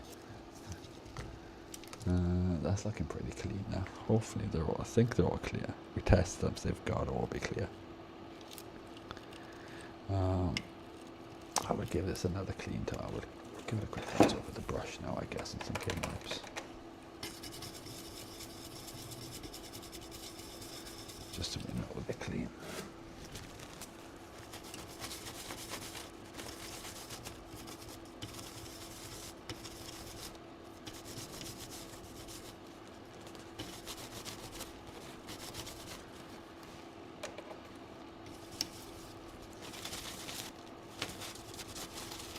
Way too rough with these wipes. I swear these are the exact same wipes you get in a packet when you go to like KFC, but they've normally got like water or something on them, or like alcohol to like clean your hands. I've been to KFC in ages, so but I used to like a good KFC. Good, I forgot what they call it, Zinger burger, the spicy one.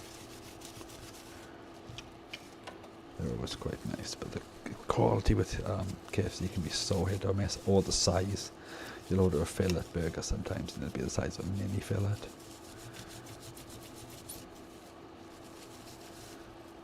I think that's probably clean enough now, guys, do you think? Done a good little, hopefully you could see that. I just went over with one of these brushes from AliExpress, some Kimtech wipes. Kimtech, science brand.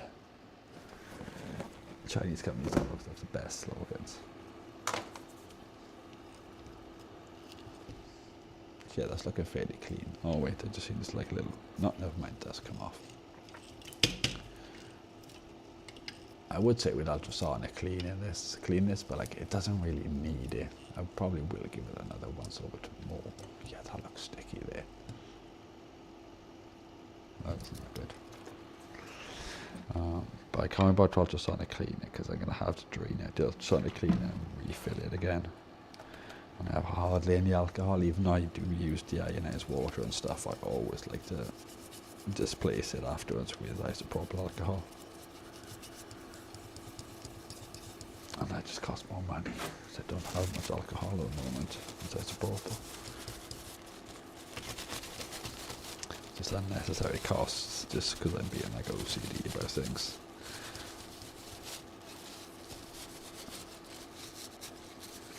This is clean enough, I think. Hopefully it's clean enough.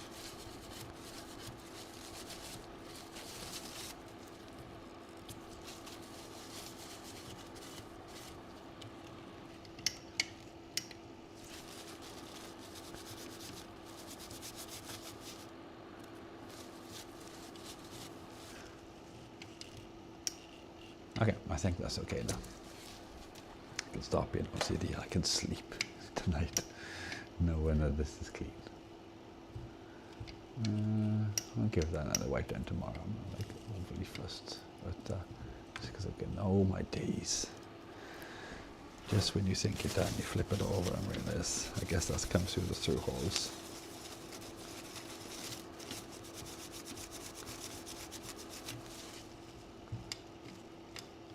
Okay, there you go. So yeah, tomorrow we'll check in the TMR sticks. I've not really noticed any difference, if I'm going to be honest. I've not really used, like I say used, I've installed them and worked with them, but not like gamed with them or anything like that. I've done them on like the testers and checked the circularity, the errors and all of that. But I've not really noticed any kind of like difference between the previous generation and the newest generation of the Ginful TMR sticks. So I don't know, to be honest. When I come to order more again, I might just pre-order these ones, to be honest. The K-Silvers I installed, and they're easier to install than these because they have longer legs. But the quality assurance on these is much better. I've never really had like a dud set of these, but I've had a couple of K-Silvers be duds. And I think it's probably better to go with TMR sticks than the standard carbon film resistors like Alps. These ones are genuine Alps. If I can see them.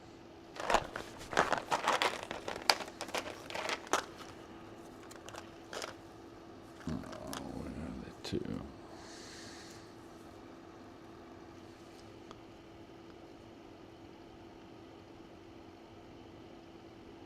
Yeah, so these ones are Alps ones.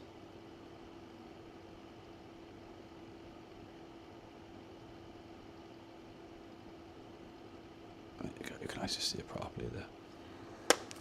So these, like, you can end up with stick drift again. I don't know if there's a TMR sticks I got, but I've used them in games. If I look at this, notice a difference. Like, yeah, you do have. The one thing I will say, there is actually a difference between these ones. In terms of the feel, these ones, the circularity does feel a lot smoother. I will say that thinking about it. I think these ones are springier, but I think they're a bit snappier on the return. These ones are really good, but I think the circularity on these, if I remember correctly, did feel smoother when I was rotating them. The plastic is chunkier, I think, in these. It's a bit more significant. So I'd assume they're probably going to last them way longer. They are more expensive, or significantly more expensive than these ones, and ridiculously more expensive than these ones, which are like, I know, less than 50 pence each or something. These ones, like, I can't remember, to be honest. I think under £2 each, not per paper, per module, and these ones are more again. Like these, you can pick up an entire, I don't know, I call them a case or a tray of them, relatively cheap. Like 20, 30 pounds for a tray of 50 probably. Which, if you are running a business and you're just doing repairs, you know, it's worth just having a lot of the standard sticks, because most people are probably just going to want the cheapest option and just, you know, they don't really care about upgraded sticks and stuff. But I do. I just think it's going to be better. Like, I wouldn't sell them as like, oh, they're going to last forever, no stick drift ever. Because at the end of the day, even the TMR sticks couldn't technically suffer from stick drift. Because drift is not always an issue with the, a bad or inconsistent resistance, basically, or a worn pad.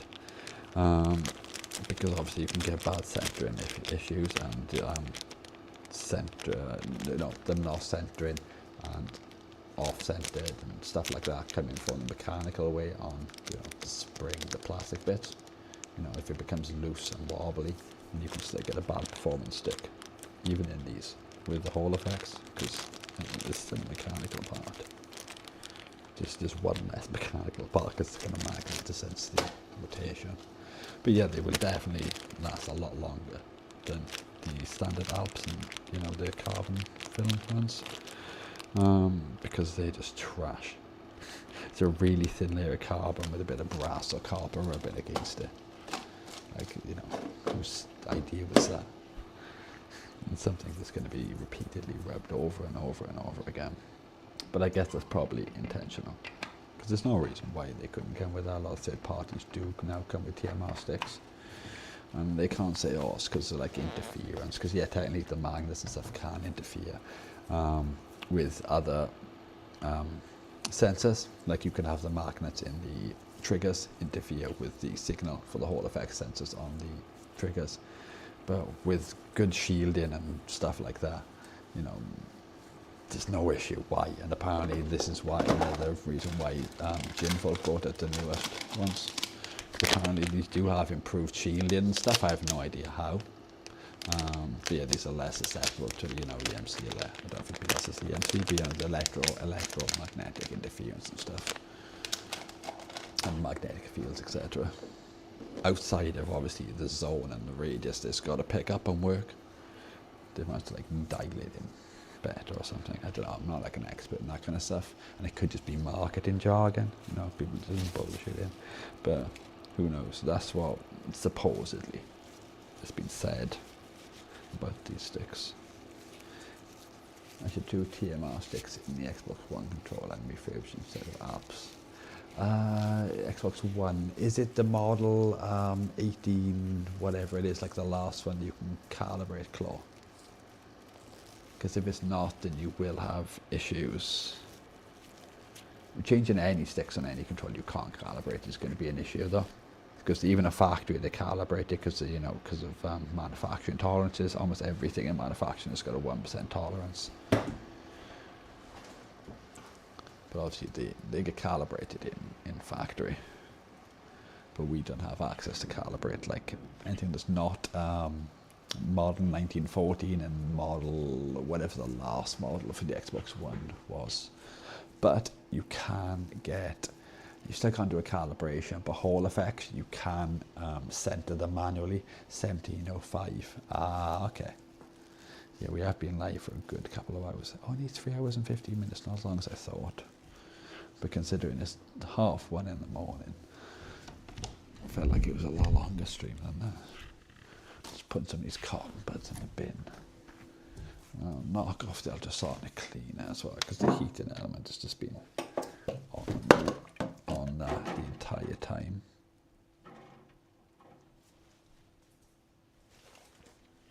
I really don't think I'm bothered emptying the ultrasonic cleaner out right now. I'm sure them plastics will be fine soaking in there overnight. Hopefully it will be anyway.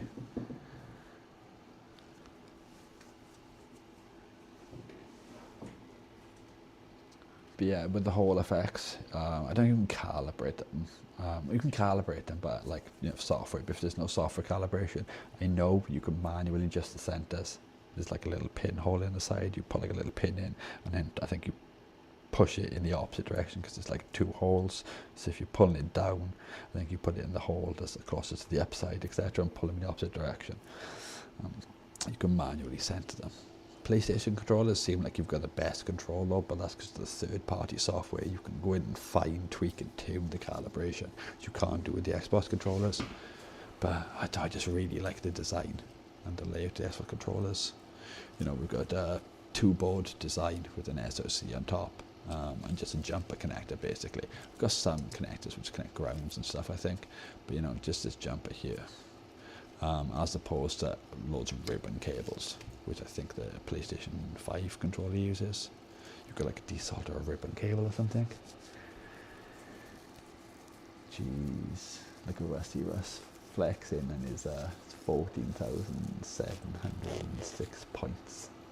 Rank 2. I'm assuming Squish is still rank 1, is he? Let's have a quick look. That Sloth is bowler. How is Sloth got so much as well?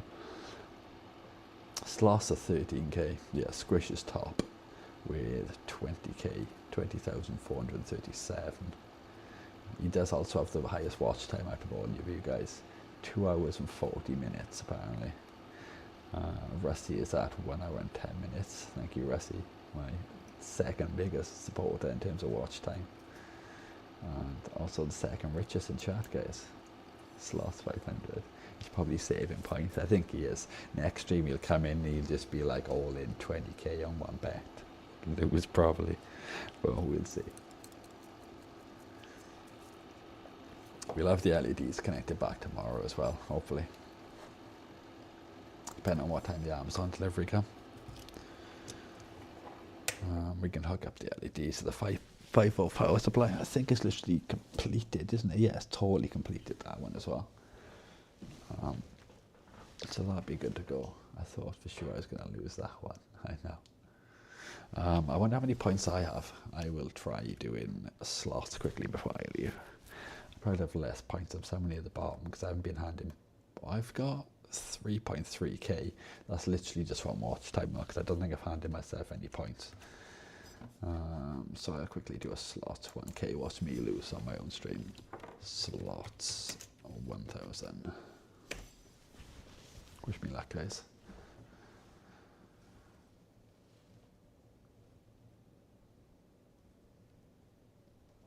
It's taken a while. Did I do it wrong? Or was it just taking...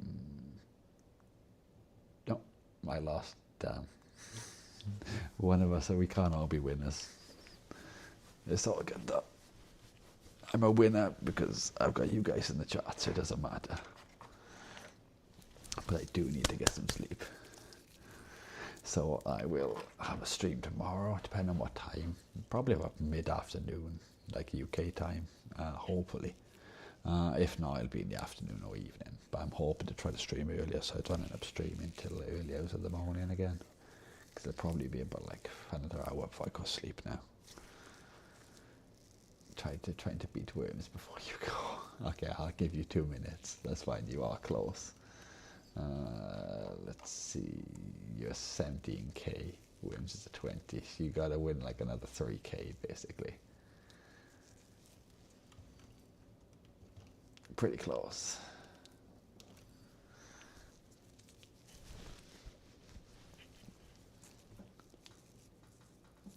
Slots 5,000.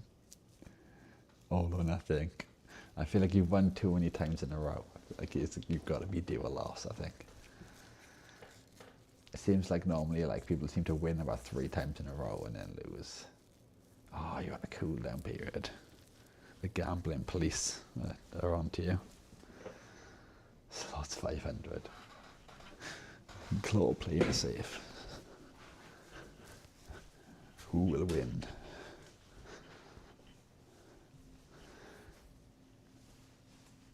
Oh, Claw won.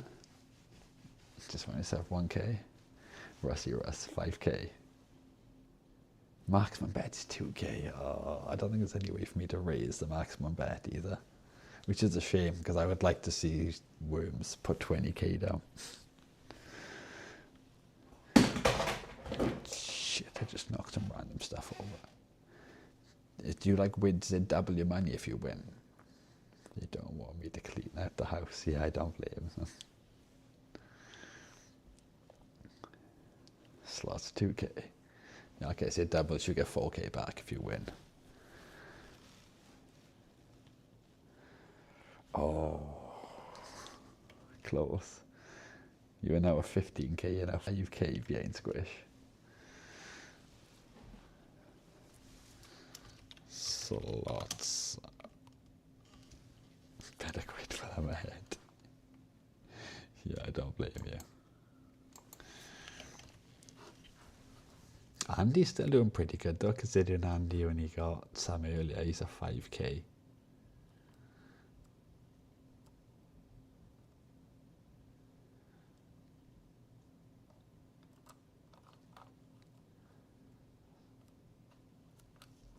Nice.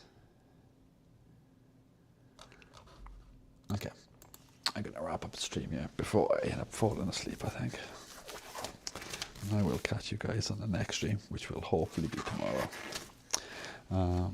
I did want to build like a big box for the house, all of this like UV thing, but for now I think I'm just going to look for a big clear plastic box and just strap it all to that for now. Good watching you. Thank you very much, someone. It's good to be back streaming again after taking a bit of a break. I'll be streaming on the weekend. I might have taken another break in a week. We'll see. Just got a bunch of stuff going on at the moment with like family and stuff. But it was nice to come back and stream and take my mind off things and have a good laugh with you guys and take it after eternity to repair a controller. But we're being thorough. So yeah, everybody else enjoy the rest of the day, the rest of the night, etc. Just one more slot to 2,000. Go on, Rossi. I believe in you. Fingers crossed.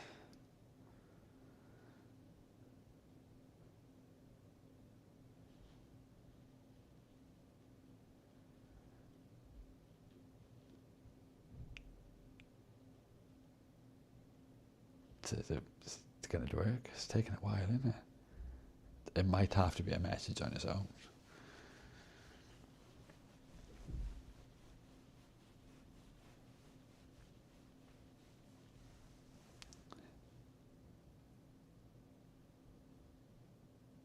Either that or the bot is just broke and the bot's fallen asleep, I think.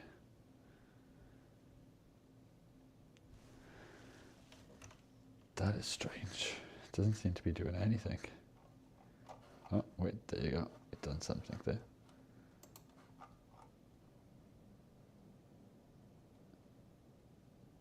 You just won 6k. That tripled, not doubled, didn't it? 6k. Lobster dinner tonight. Nice. Does that mean you're top now? You are top now. You're number one. You've beat Squish. Sweet. Alright, I'm going to end the stream here before you gamble again and lose it all. But you are now number one, Rossi.